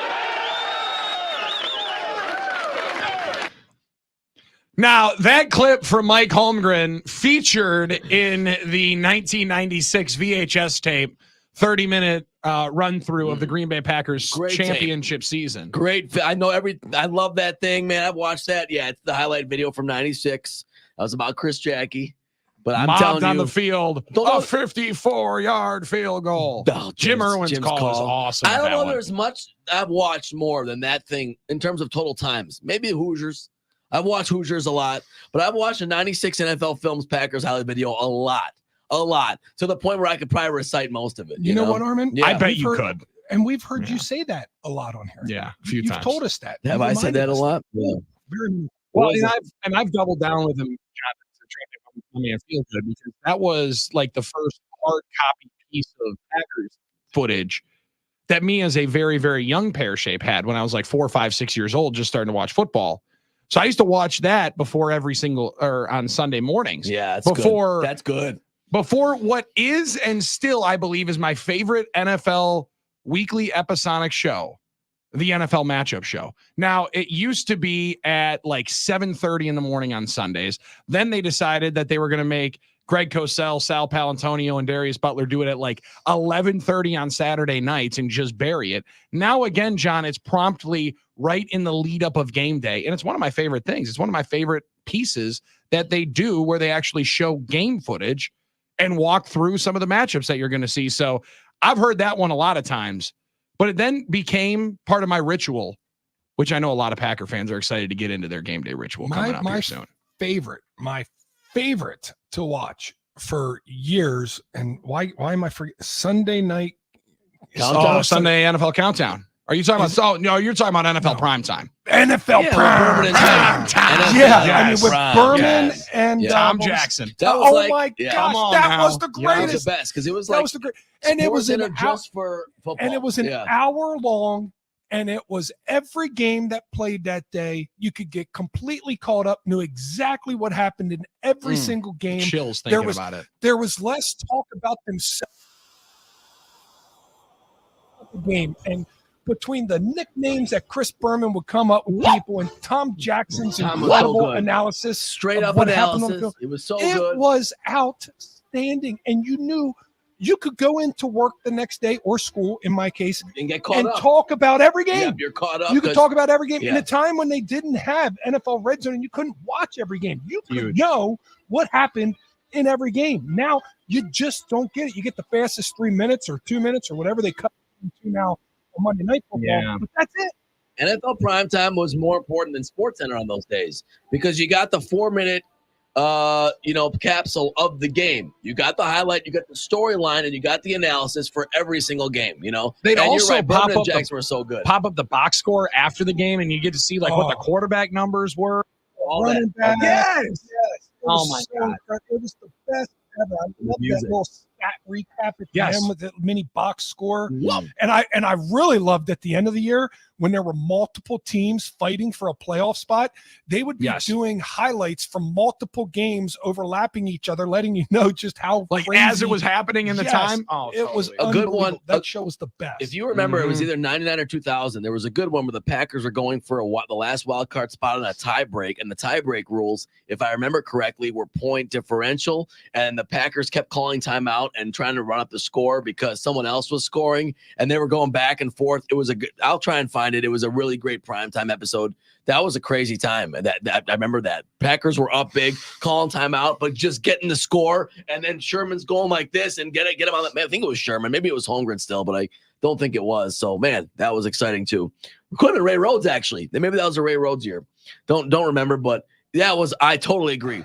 That was the best thing to watch. It was That so now, was you awesome. said it was 99. Who was the coach in 99? Well, it was Ray Rhodes. That would have been Ray I Rhodes. don't remember if that was the year though. It was Packers with Oh, They okay. beat the Cardinals on the final day, but they had to win by a certain amount of points to get the tiebreaker. Didn't matter anyway because someone else won, and and they missed the playoffs. They missed the playoffs. That was the year. Ray Rhodes year, 8-8. That was an 8-8 year. So wow, that was fun. That was You mentioned it though, in the part of what made that show so good, and one of the reasons why I don't know that many shows will be able to reach it. we watched the Inside the NBA, and apparently they're going to do the Inside the NBA with Charles, Shaq, Kenny, and Ernie, even if they don't have games. Which They're just going to talk about basketball, and that's cool. But it wasn't about Berman and Jackson. They made it about them, correct, because of the personalities that they had. Because they were good at it. Because they were good at it. But it wasn't about, this is a show about us. This is a show about content, about the NFL. It was about their content. It was unbelievable. So Chris Berman was so entertaining, and Tom Jackson was perfect for that role. And John, they were like the last. They were like the last of the group that were able to do the highlight package and bring you the analysis in it, instead of saying, here's the 30-second highlights. All right, now let's yell at each other on a screen and try to figure out why this happened, because that was ultimately like Sean Salisbury, Merrill Hodge, and then they tried to bring in Tom Jackson. He's like, dude, I ain't doing all this. I'm doing NFL primetime with Boom. We're going to be awesome. And then I'm getting the heck up out of Dodge. All right. I got championships. I don't need to be messing around screaming at these cats over a Zoom call. I'm going to be just fine after my Sunday night hit. And then I'll rest very, very easy and enjoy it. Love that deal. Love that deal. Tony Creek had to be Ray Rhodes. Packers had to beat out Dallas is the team. Yeah, Dallas made the playoffs, I think. And they had the Monday night or Sunday night game. So it was based on, we'd have the tiebreaker if they lost, and we'd have the other tiebreaker. Now you're getting some stuff here, Aaron. Oh, it was really Ray Rhodes was in 98. So if this was 99. No. The 98 season was the Terrell Owens catch. And that was Holmgren's last year. So he might mean, I think that was, definitely 98. Unless we're talking about the new year. What he said before Sherman wasted 5 years of Brett's career. Sherman had some good years. He was 12-4 a couple of years. We had some good years with Sherman. We had some playoff heartbreak. Well, guess what? Every coach has. You throw 6 picks in a playoff game, you're probably going to lose that one. Don't think he was as bad as people want to say. We had some good teams. I unfortunately think the fourth and 26 was the worst moment for that. Yeah. Everyone has that moment. I don't want to, that broke my heart before I was even invested in it. Because you hated the Eagles, right? I remember this. Freddie Mitchell, the only catch he ever made in his career, he stands up and puts the championship belt on. That's the only reason. That's the only reason. Every time Aaron did the championship belt, it actually bothered me. Didn't hit the same, yeah. It always happened after something good happened, so I was always cheering. But when he hit that championship belt, I instantly had flashbacks of Freddie Mitchell. My entire, I just. Ugh. All right, you want to hear Jim Irwin's call? I know you wanted to hear this call, right? That's what. Oh, no. Next.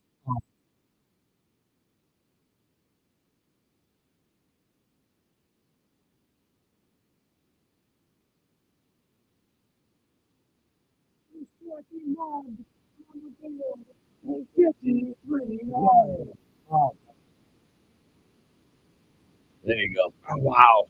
Man, that's awesome. Nick in Greenfield. Oh, yes. Pump that 1996 highlight tape into my veins. Right into it. I didn't watch a football game in my life until Super Bowl 31, but I will never forget when the Packers were struggling against the lowly Rams and Doug Evans came up with a huge interception to change the tide of the season. Aaron Taylor got his camera time there.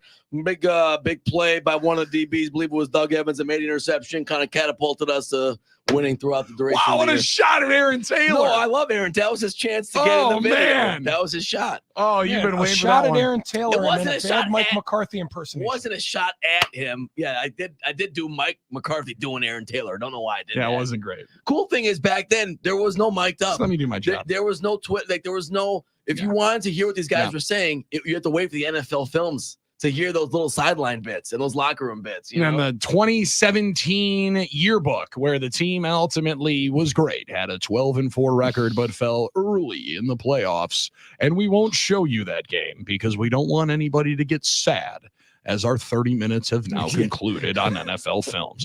All right, hour 3 is our best one yet. It comes up next. It features a Coons Can't Miss. You can't miss it. It's on 9 to noon on the Game. Son of a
Hour 3 at 9 to noon. Best one of the day happens right now on your radio, on your iHeartRadio app, statewide across the Game Radio Network, as well streaming on YouTube and X. What's going on? Appreciate you hanging out with all of us. Also had one of our players say, Coach, I woke up this morning, and all of a sudden I heard your voice on the TV. And I'm like, well, what the heck was that? I'm like, oh, your dad was streaming the show on YouTube. No, streaming it on the iHeartRadio app on the TV, on the smart TV. Oh, there you go. Again, Nice. 97,000 different ways that you can listen It really to 9 to is. noon any day you want. It really is. And the way we get our content has changed. It's amazing. The way generations get their content has changed, but content is still good content. So however you get it, we're happy you get it from us. Yeah, and this I is think it's good. I mean, from us is my point. I well. guess. Oh, so you I think? love self-promotion. Yeah, 100%. Well, So I you- do. I think we do a good job. So I'm happy out there that you're getting it. Your dad's getting it from the TV, from the app, Yes. from YouTube, from however, from the old time radio. Yeah, old shout time, out Bomba. you know. We appreciate If you you got on a that, tube yeah. radio, if you got one of those old Philcos, those old radios in your house, I'm One glad of you're those, tuned to yeah, us. for Are sure. we going down Drew and KB show now? Is that what we're doing here? What kind of radio? Yeah, show us your Hey. radio. Yeah, Show us your radio. Yes. Send us a picture. that's the Send 435 segment today. 414-799-1973. Send us a picture of how you were watching or listening.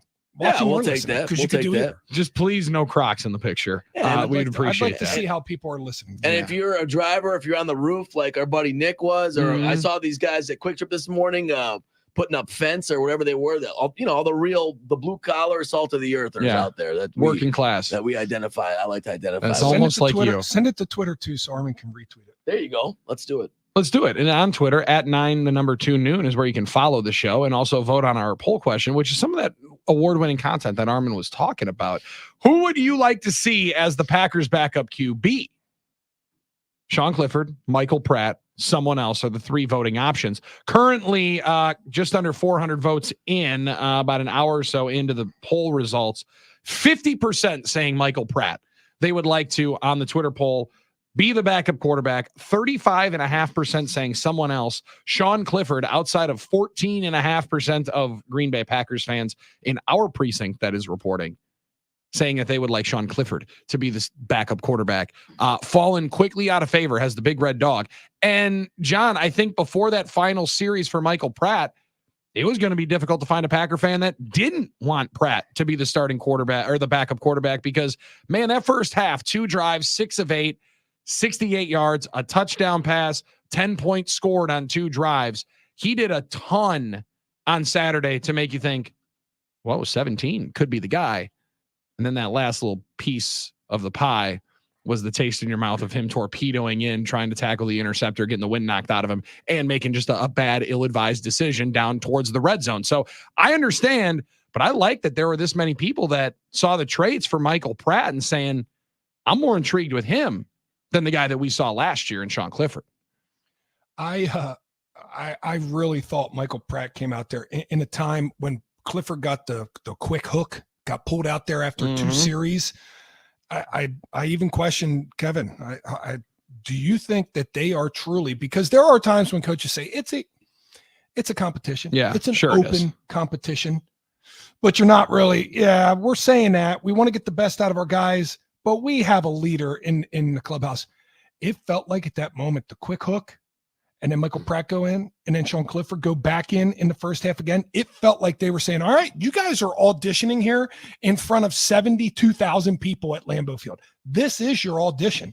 And Michael Pratt had that thing before the interception. He had that thing won. I don't know if he had the spot one, but he had the audition one on Saturday before that interception. Yeah, and I think there's a sense of people just don't assume that can be a real thing. It can definitely be a real thing. I mean, it's no different. I mean, when Flynn was drafted as a 7th rounder, it was like, okay, he had a nice college career, but this guy's a camp body maybe or something like that, and he won that job. I mean, there was an assumption that Brian Braun was obviously going to be a backup, and it's like, no, this guy moves the ball, and this other one doesn't.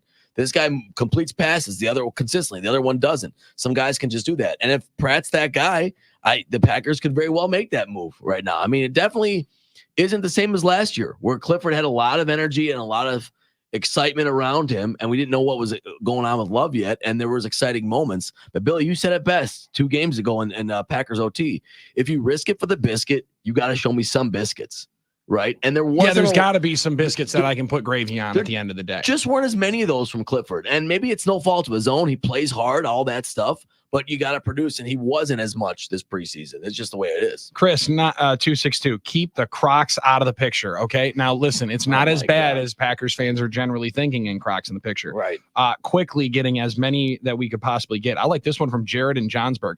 Listening to you guys here through my machine on the radio in a gravel pit. My man is straight working on that bad boy. We got a big cat. Is that an excavator? Or is that a big front end loader that I'm looking at here from the vantage point? That That thing John- is, I don't know. That's would awesome. I would be so faking it if I tried to That's act awesome. like I knew what that was. Is that a backhoe? I don't think it's a backup. Well, Are you just saying? no, I'm things just now? thinking of everything you can possibly do. Say, I mean, what the I'm different just machinery thinking, is. I'm just looking Those at this things in the have gravel radios. Is pit. it a dump truck? That's about as No, it's far as not I a- go. It's not a dump truck. It's about as far as I go. It looks Dump like truck. this could No. have been used. This could have been used for Mark Atanasio. He could have been scooping some sand out of what our guy in Johnsburg's got.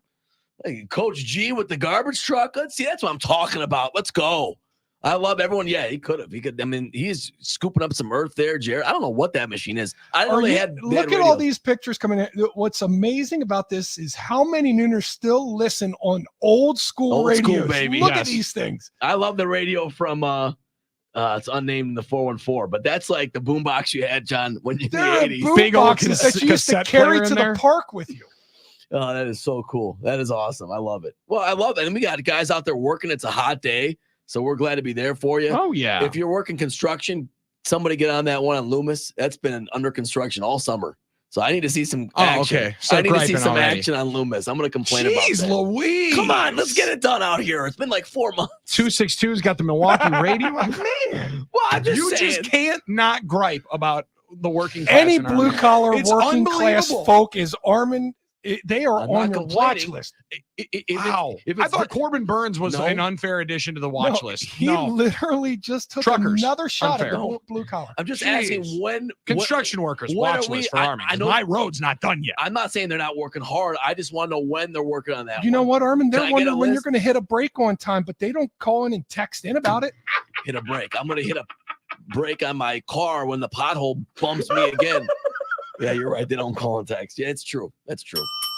Actually, they would. If there was a mistake on this here, I'll hear about it from the text line. I No, wouldn't they be- wouldn't. They would not call you and say, Armin, I think you're a couple of minutes late for that one. All right. Why don't you come and see me in my office after the show? That's true. I don't Yeah, think yeah. that one was. By the way, Fair, for people to fair. know out there, you could literally text every break. Armin, you missed the break. He would say, Yeah. I'm sorry. I know. I'm sorry. I'm sorry. Every All right, single- listen. All right. Sorry. All right. I don't throw it to the break. All right. We Not have my job. 9 breaks. We have 9 breaks, and Armin regularly 8 or 9 for 9. I'm just that's wondering. awesome. I'm just wondering where Loomis Road is on the list. All right, Loomis Road's an important road for me, and I'm just wondering. That's all. I'm not ripping on the job. But listen, it's a lot nicer in here working inside the air conditioning than it would be in that heat. Don't get me wrong. Sure. I recognize that. I'm glad we're there to serve the I listeners. think looking at these pictures, That's it is amazing, an dude. absolute fact that 90% of our audience is blue collar. Blue collar. I amazing. think you need to pull it back a little bit. I think you need to rein in the beef that you have with the working class. No beef. I appreciate all you guys. Thank you. I couldn't do the jobs you do. I love JB, JB cutting Joe. hay north of Madison. JB works hard out there. I know he does. He drives dump trucks. He drives all kinds of trucks out there.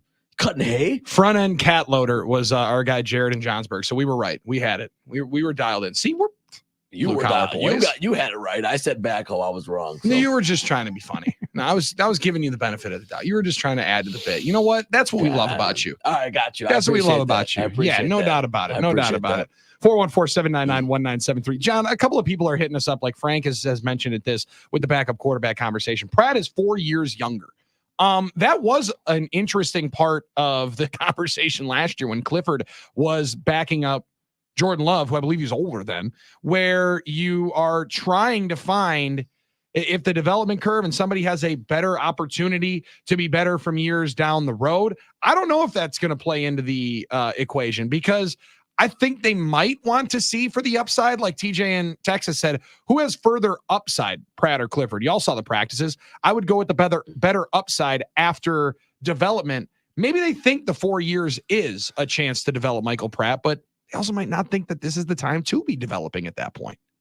that is when we talk about backup quarterback and kicker. We're talking about kicker. And kicker. We could do the exact same poll for the kickers right now.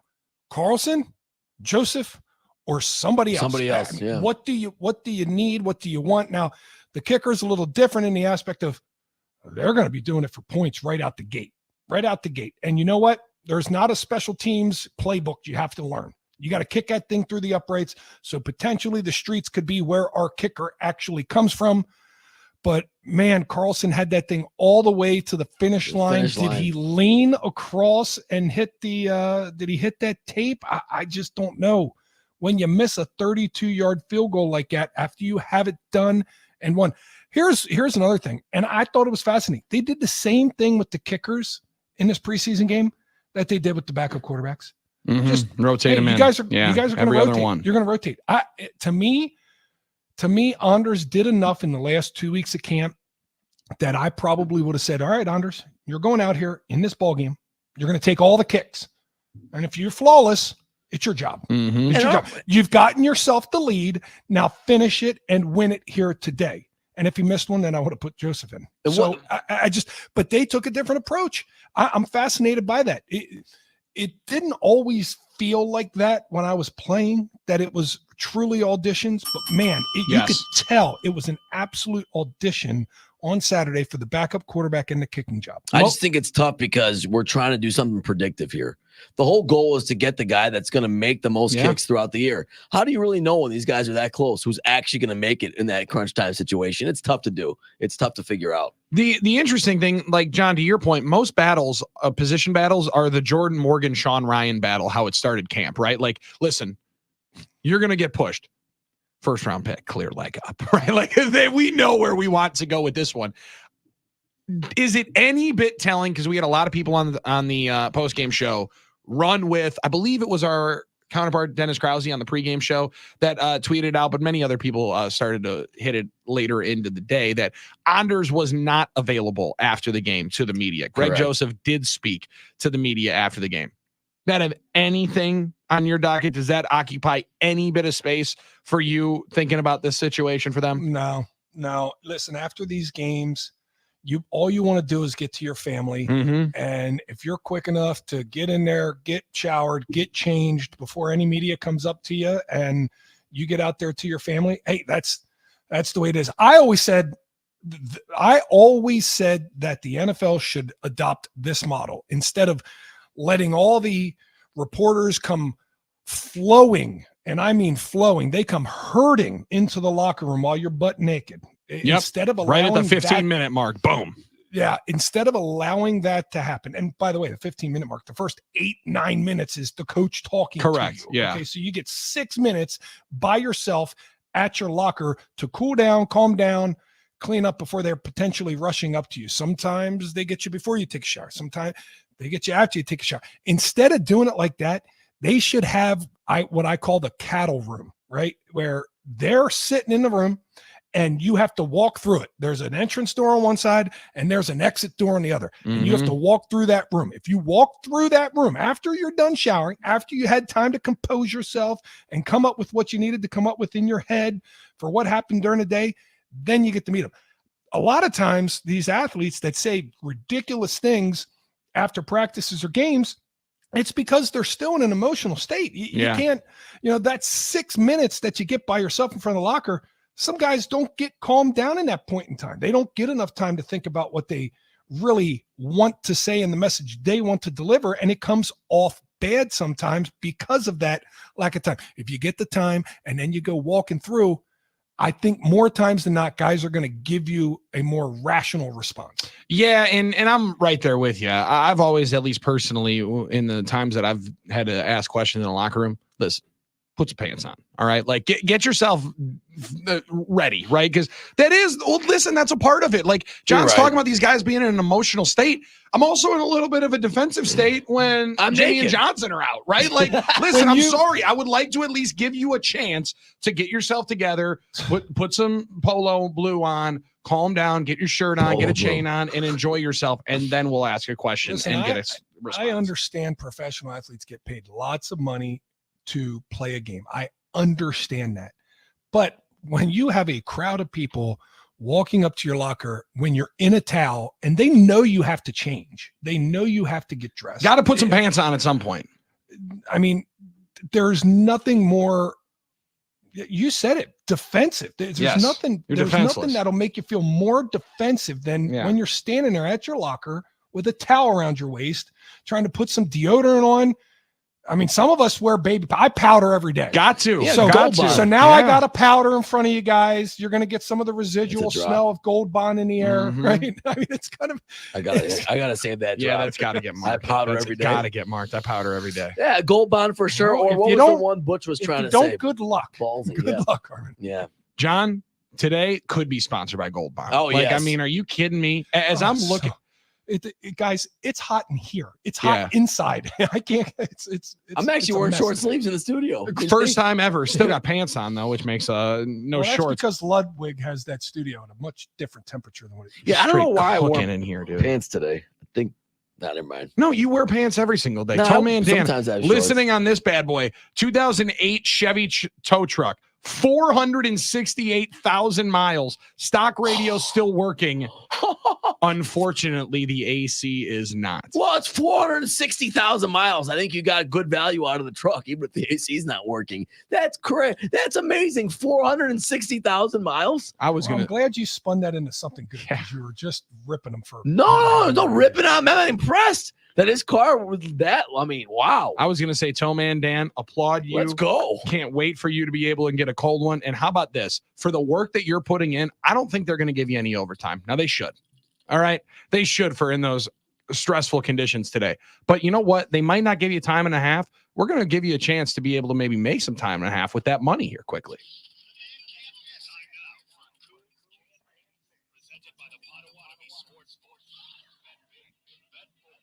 Had a listener upset they weren't putting lines in the Little League World Series. I said, I don't think they're setting up lines on 8-year-olds, but that you cannot bet the Little League World They're Series. 12. All right. We Oh, probably my- could have. They By the do way- that down in Florida for Little League games. They though. won. It's right on the sideline. And Right High on the school, sideline. high school football. Oh, yeah. What? My Right on man's the got a whole notepad and he's got lines for the entire county if you really want them. Armin, I had guys that I played with in the NFL that would tell me what their Little League games were like, and they could hear guys behind the bench talking about, all right, 10-1 on this, and Wow. betting on these kids Yep. scoring touchdowns. Said there was a lot of pressure, but if you played well, you might get a little cut at the end of that. Oh, thing. I man, mean, that's it's just real shady. how you talk. get it I'm going. glad you weren't involved in that stuff. Oh, I got paid when I scored touchdowns. Oh, there was definite. Well, Grammy there took was- you to ice cream and stuff like that. There was definite monetary gains if I performed in the games, but it was from my parents. It was Right. kind of a deal that we had worked out. If I entertained them by doing good things on the field, they would make sure that Johnny could buy That's the maybe right a way to good go. Grammy pair of knows- spikes by the end of the year. Grammy knows motivation. Grammy knows motivation. I love it. All right. Speaking of how hot of a day it is, when you get off work, there's no place that's going to be as air conditioned and as pleasant to sit in as the Potawatomi Casino Hotel Sportsbook. And by the way, you make your way down there, you can have dinner because the food is spectacular. Get yourself the coon dog while you sit in a leather recliner, or maybe kick your feet up on a sofa and sit back and watch a 2,000 square foot LED screen with every and any sporting event that's going on right now. And Armin, They pumped that right air in too. when people started to say Kuhn has lost his touch, we have gone 3 straight weeks of winning the week. We have won Yes. the week 3 weeks in a row. Yep. You People remember say, Kuhn, you're betting all these parlays. You're betting all these parlays and You all these lost this long stuff? shots, and you're trying to add these things up, and you're lost. You're losing. It's not even football season, and we've won 3 weeks in a row. What do you say about them apples, Armin? Yes, and yeah, you're exactly right. You had Packers -3, of course. They easily covered that, John, for another winning week. And we get to the honeypot time of the year, NFL season, I would say. For Yeah, you, we- you usually well, do a lot better, Well, right? Maction, number one. We need the Maction. Well, football in we get general, yeah. Yes, we get the Maction, and then we get the NFL. Oh, and you better you bet. By the way, since we're talking about this is going to start up in a couple weeks, and more on you better you bet when that starts up. But right now, for today, and I'm going to stay on the heater, and I'm going to stay with the heater, and that's the New York Yankees -1.5 today at the Nationals. Listen, Aaron Judge is bombing them. Soto is bombing them. They're all bombing them up there in the Bronx. They'll be in Washington today, but I think they keep bombing them, and I'm going to take the Yankees. All and right. in some place that I fared pretty well the last couple weeks, baseball. New York Indeed. Yankees -1.5 today. Yes, Yankees on the run line. You can get that at -112 at even money, essentially, right there, Power RB Sportsbook. If you want early action today, there is a Monday day game. Royals Come at on Guardians. now. Royals at Guardians will throw first pitch at 12:10. Looks like that one is going to be Guardians +110. So Royals are the favorite there, -130. And it's a hot. Let's look at this pitcher situation. Why are the Guardians +1.5? It's a good question. You would think the Guardians, but the Royals have been playing well. The Royals have been doing Yeah. really well. They're in the mix for a playoff spot. Yeah, they're neck and neck for a playoff spot. Guardians are a couple of games ahead of them, but this is that division is not done yet. I would have Yeah. just thought at home. Guardians. Me definitely. too. That's it. But something called Nick Sandlin is starting. So I don't know what that means. However, I would say this on a hot day like today, I like the unders everywhere. It's probably more about Cole Reagan's 3.31 He's ERA. good. Made, He's good. Made 20 some starts right there. Yeah. You I thought like I'd the take my unders shot. today? Well, it's hot today. I think these guys aren't going to, it's hot. I would say the under. I don't think it's ideal conditions. I could be wrong. Maybe it's ideal. And maybe it's not ideal pitching Hey, conditions. when it's not good for them, it's just just right, right for us. Marv Levy. just right for us. All right, I'm going to say unders all the way today. Let's see how I do. That's my Are you suggestion. actually going to put money on these bets? Well, I would love to. If you know what, if I had a free couple hours, I would love to go down there. and Oh, do it. okay. Working too much. Yeah, Working well, too I'm much. going to make those Like all of excuses. you on the NicolayLaw.com talking text line. Armin, sorry, and working too damn hard I to go to love the these casino pictures, today on a man. Monday. These It's pictures awesome. are awesome. They're awesome. Look at these guys out here. Fire trucks, semi trucks. I mean, these are some great pictures. And then Josh in the fall. Armin, I consider us to be real blue collar, salt of the earth guys. We're relatable. Also, Armin, bleep everyone. It's 1,000% true. I Could not be better. I never meant that. Bleep everyone. Come on. I'm just saying Yeah. I'd like to know when the road's going to be done on Lewis. That's all. All right. I'm sorry. Let me do my job before you offend another soul. It's 9 to noon on the game. We're back after this. Put to bed the kicking and backup quarterback controversy Still as didn't well. get out on time. Yeah, still not even close to getting out on time. Not even close to getting out on time. But Armin's all excited about the new shoe deal that's coming up because it's got some life for one of his favorite brands. And Coach Prime holding firm to the brand in Colorado. We'll explain that coming up. It's 9 to noon on the game.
You're here with us on 9 to noon. Kuhn, Billy, and Armin hanging out with you on the game. And Tom Pelissero throwing a late wrench, fellas, into our backup quarterback conversation here for the Green Bay Packers as the arrow. Now, Tom Pelissero, I got to think, gets like direct messages straight from the NFL, and then they instantly go to his Twitter feed. Like, that's just kind of how I see Tom Pelissero operate. I mean that in no disrespect, right? No, Somebody's got to do it. He gets the info. And Insider for the NFL working at NFL.com, right? Like just a part of it.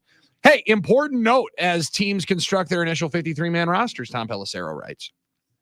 NFL teams were informed that the NFLPA vetoed the revised emergency third quarterback rule that would have allowed teams to elevate a bona fide quarterback from the practice squad right. an unlimited number of times. So like that was a thing in the 90s. That's why Doug Peterson was always in. There was 3 quarterbacks dressed like every game. Yeah. And the thought was but that was different. Let me explain real quick, Arnie. That was different because he took up a 53-man roster spot, but he didn't take up a 45-man elevation spot because he was the emergency quarterback. He was the 46th person dressed in case of an emergency, and he could only play if both the first 2 quarterbacks were hurt and done for the game. Yeah. That's the only way. But this elevation is different. This elevation means you can elevate a guy as many times as you want without having to make them on the active roster. So I see what the NFLPA is doing here. I don't like it. I don't agree with it. Go ahead, Billy. Yep. So the rule is reverted to the 2023 version, which says the emergency third quarterback must be on the 53-man roster, not a game day elevation. So that might make it a little bit different for where the Packers were possibly thinking that, hey, we can just get both of these guys through. We'll just elevate one each day as our emergency guy, like I believe Alex Magoo was each game last year. He was in pads, but he was their emergency third guy brought up from the practice squad. Unlimited elevations this time, no can do. So I don't see them keeping 3 on the 53-man roster, John. I would be kind of surprised by that. Not kind of. I'd be really surprised if they kept 3 on the active roster. So I know what the NFLPA is trying to do. They're trying to get the third string quarterbacks to be paid. They want them to be paid a year's salary on the active roster and get active games so that they can get their benefits. I don't necessarily think this is the approach, though, by just remember the NFC Championship a few years ago. Brock Purdy got hurt. Josh Johnson got hurt. Next thing you know, you had Christian McCaffrey throwing passes because they didn't have a third guy. You should have the availability to have a third guy. Now, if you want unlimited elevations to still be there, which I do, I think it's better for everybody. I do too. And I think it's better for the team's rosters, quite frankly. I think it's better for other players playing other positions to have a quarterback. Then you just say, okay, unlimited elevations, but when that player gets elevated 3 times, he can still go back to the practice squad, but it's now a credited season, and you have to give him a full active salary, even though he's on the practice squad. You can do that for one position, the third string quarterback, NFL. The NFL's part to blame at this, but I think the NFLPA can push a little bit differently. Yeah, John, and I'm so glad that you broke it down that way because nobody else would be able to. So like you just mentioned, they want it to be you have to give them a yearly salary for a minimum contract, correct? Instead of whatever the minimum on the practice squad would be.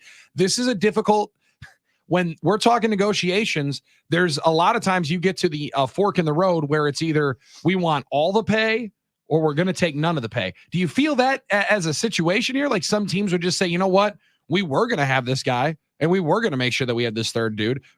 We will, but it's going to be a different cat and maybe fewer than we had before. Let me emphasize why I think this is stupid by the NFLPA. Because right now, the way it sits is 53 guys get full salaries. Yeah. Then 16 get practice squad salaries.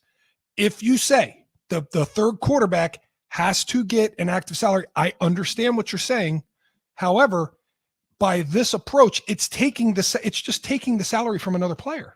You bring up a third quarterback for game day, you have him there on your active roster, you have to put somebody down. So you're robbing Peter to pay Paul here. Yeah. What the NFLPA is for is getting more, not exchanging, not swapping, getting more. That's why I think the NFLPA needs to push, hey, yes, unlimited elevations, but it doesn't change the way that it his status is. This player is now active. He gets full benefits. It's accredited season, and the pay is increased. So just a little thing there. Man. And I didn't dive so deep in the numbers of this last CBA to know the difference, but I'm pretty sure practice squad guys are making around 300,000 now. And I'm pretty sure the vet minimum, or not the vet minimum, the rookie minimum at least is 660. So we're only talking about doubling a practice squad player salary, which you're already allowed to do as a team if you want to. Did you know that, Billy? You can actually pay practice squad guys more money than a practice squad salary to be on your practice squad. 225 is what I'm reading for practice. If they were on the squad all 18 weeks, 225. Yeah, so. minimum 12,500 a week, up Still good. to 21,000 per week. And as you know, a lot better than it used to be, John. I mean, that number really increased, hasn't it? I believe so. Oh, yeah. So, yeah. It really it was interesting, 3,000. It was 3,000 a week back in the day. So it was a fourth of what it Quadrupled. is now. Yeah, quadrupled. Yep. Good I think math, the boys. league's doing okay. Good man. I think the league's doing okay. I think, and you know what? They want the third quarterback. The NFLPA, this might be the stance they have to take to get that 54th ish active Sure. salary. Because that's what I mean. I'm assuming that's what they're doing. Yeah. And I hope this isn't some stalemate where they do this and it means we can't have three quarterbacks on a team and we ever have to go back to seeing both guys get hurt and watching a running back, even though it's hilarious. It was hilarious to watch. It was yeah. funny when we watched Denver do it that one week when they had Yeah. all the COVID guys out. Well, and I listened to Kevin Burkhardt, pardon me, with Carissa Thompson and Aaron Andrews for a little while on I saw a clip on their podcast where they were talking about that game of just how incredible it was, John, through the breaks where they're trying to relay the information of what's happening on the sideline, where this is going.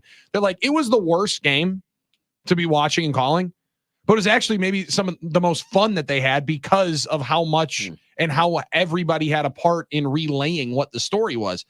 Yeah, I don't want to see it again, though. Like, I can go back and think about it that way and wax poetically there. Let's see good football. If I remember correctly, Aaron Andrews was the one who got the Packers emergency quarterback information that led to Troy Aikman's intro to our show here. To the show. Yeah, Yeah. it's possible. I have to go back and really find it. I don't know what. We'll what just game. get Aaron Andrews on the show and we'll ask her. There you go. We'll just do Okay. that one easier.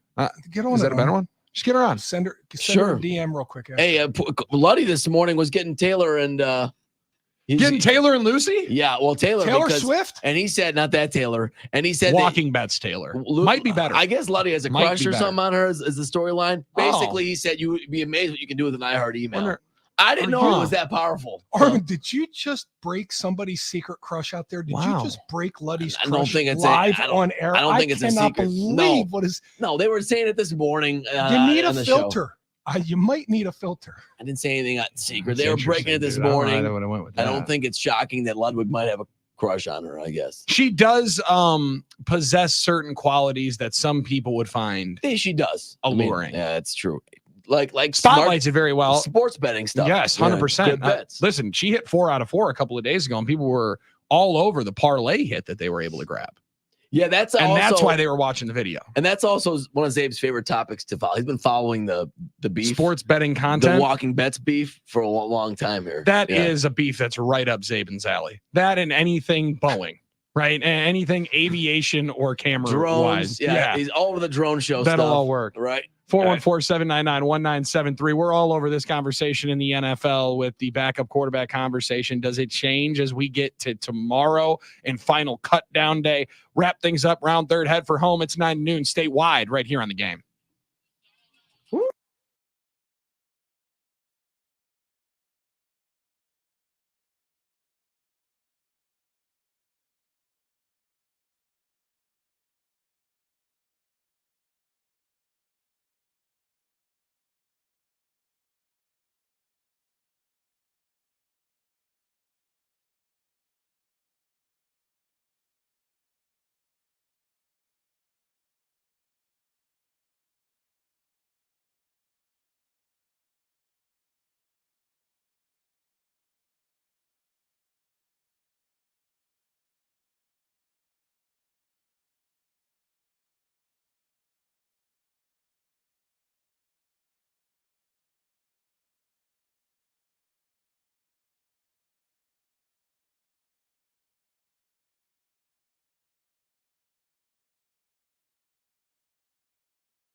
Put it that way.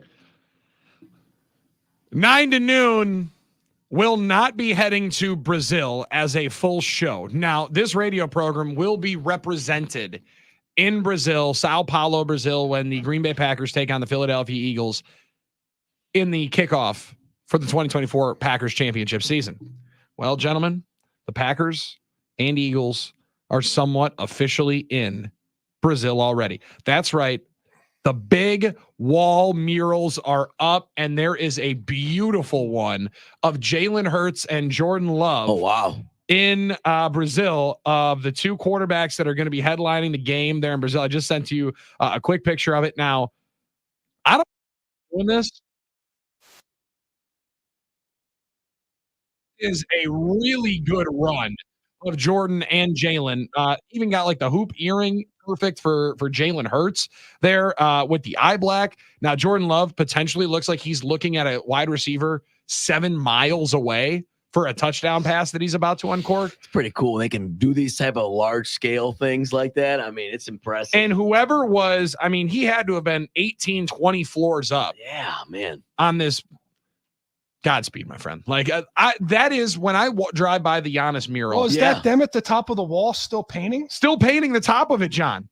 Yeah, and the guy there's nobody on that scaffolding, but there's a scaffolding at the top. I marvel. This is cool. I marvel. This is great. They're not finished. They're going to finish the bottom. It looks like they're. I hope we drive past this when we're in there. So man, cool, dude. I'm excited to do this trip. I'm also reluctant to do this trip with the amount of time we got to spend on an airplane over the course of 3 days. You practice your Portuguese, John. Like you could learn it like George Costanza did, if you remember. Yeah.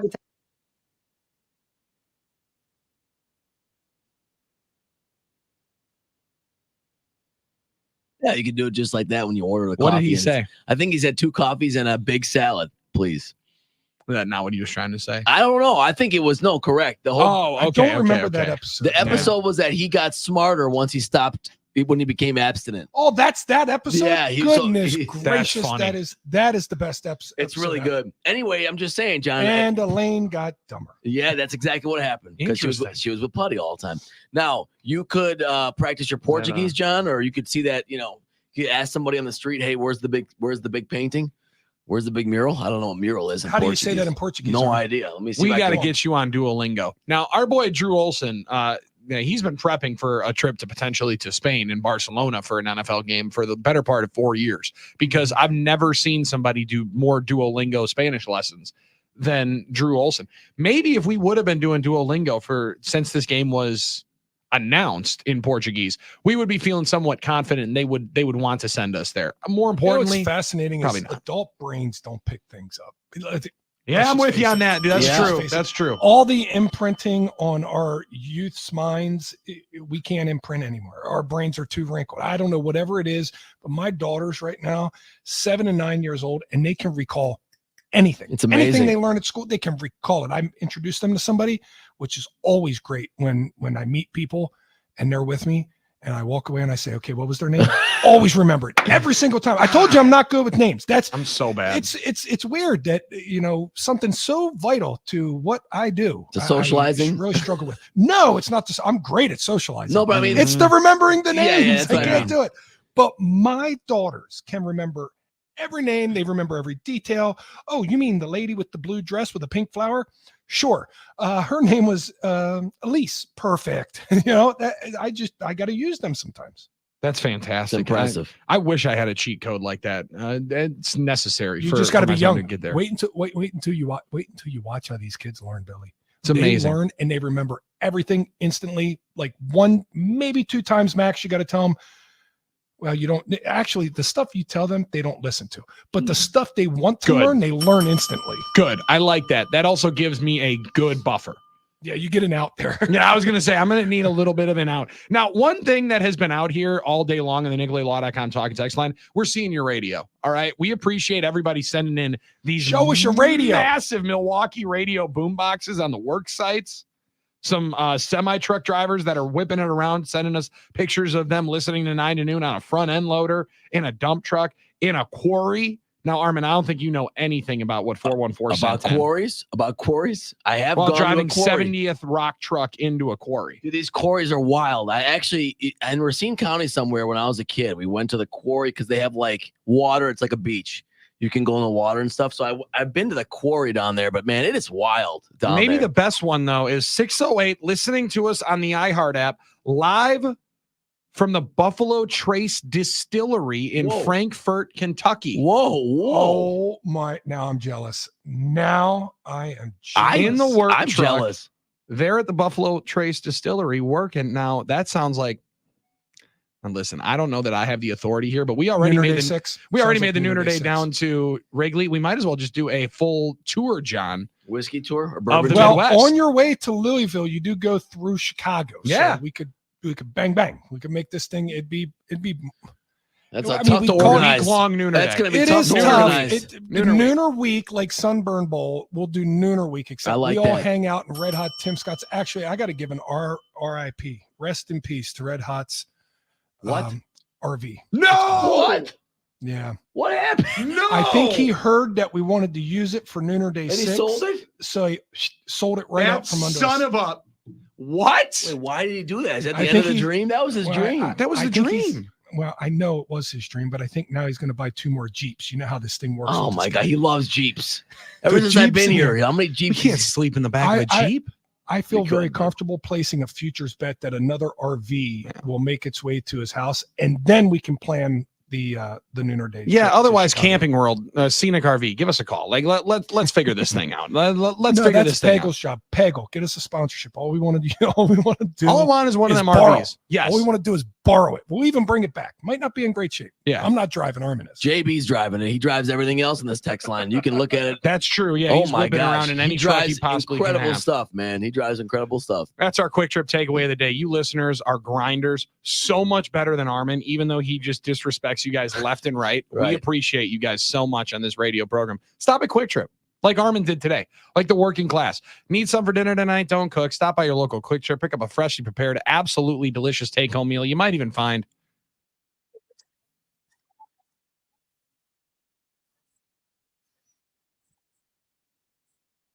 you could have told me that 4 of those were curse words, and I would have believed you. That was it. That was the drop in Portuguese. That's awesome. That was this. Frango Alfredo, batata, salata. Salada. That is awesome. Google Translate is not that bad, John. Use it when you're there. Either Yes. that or grab yourself a box of blueberry dunkers like both of us did this morning. Blueberry dunkers are the best. I Both love of us it. did this morning. They're fantastic. Quick Trip's great. 9 to noon was awesome today. We'll try to be better tomorrow. We'll be back at 9. Mike Ellership's next.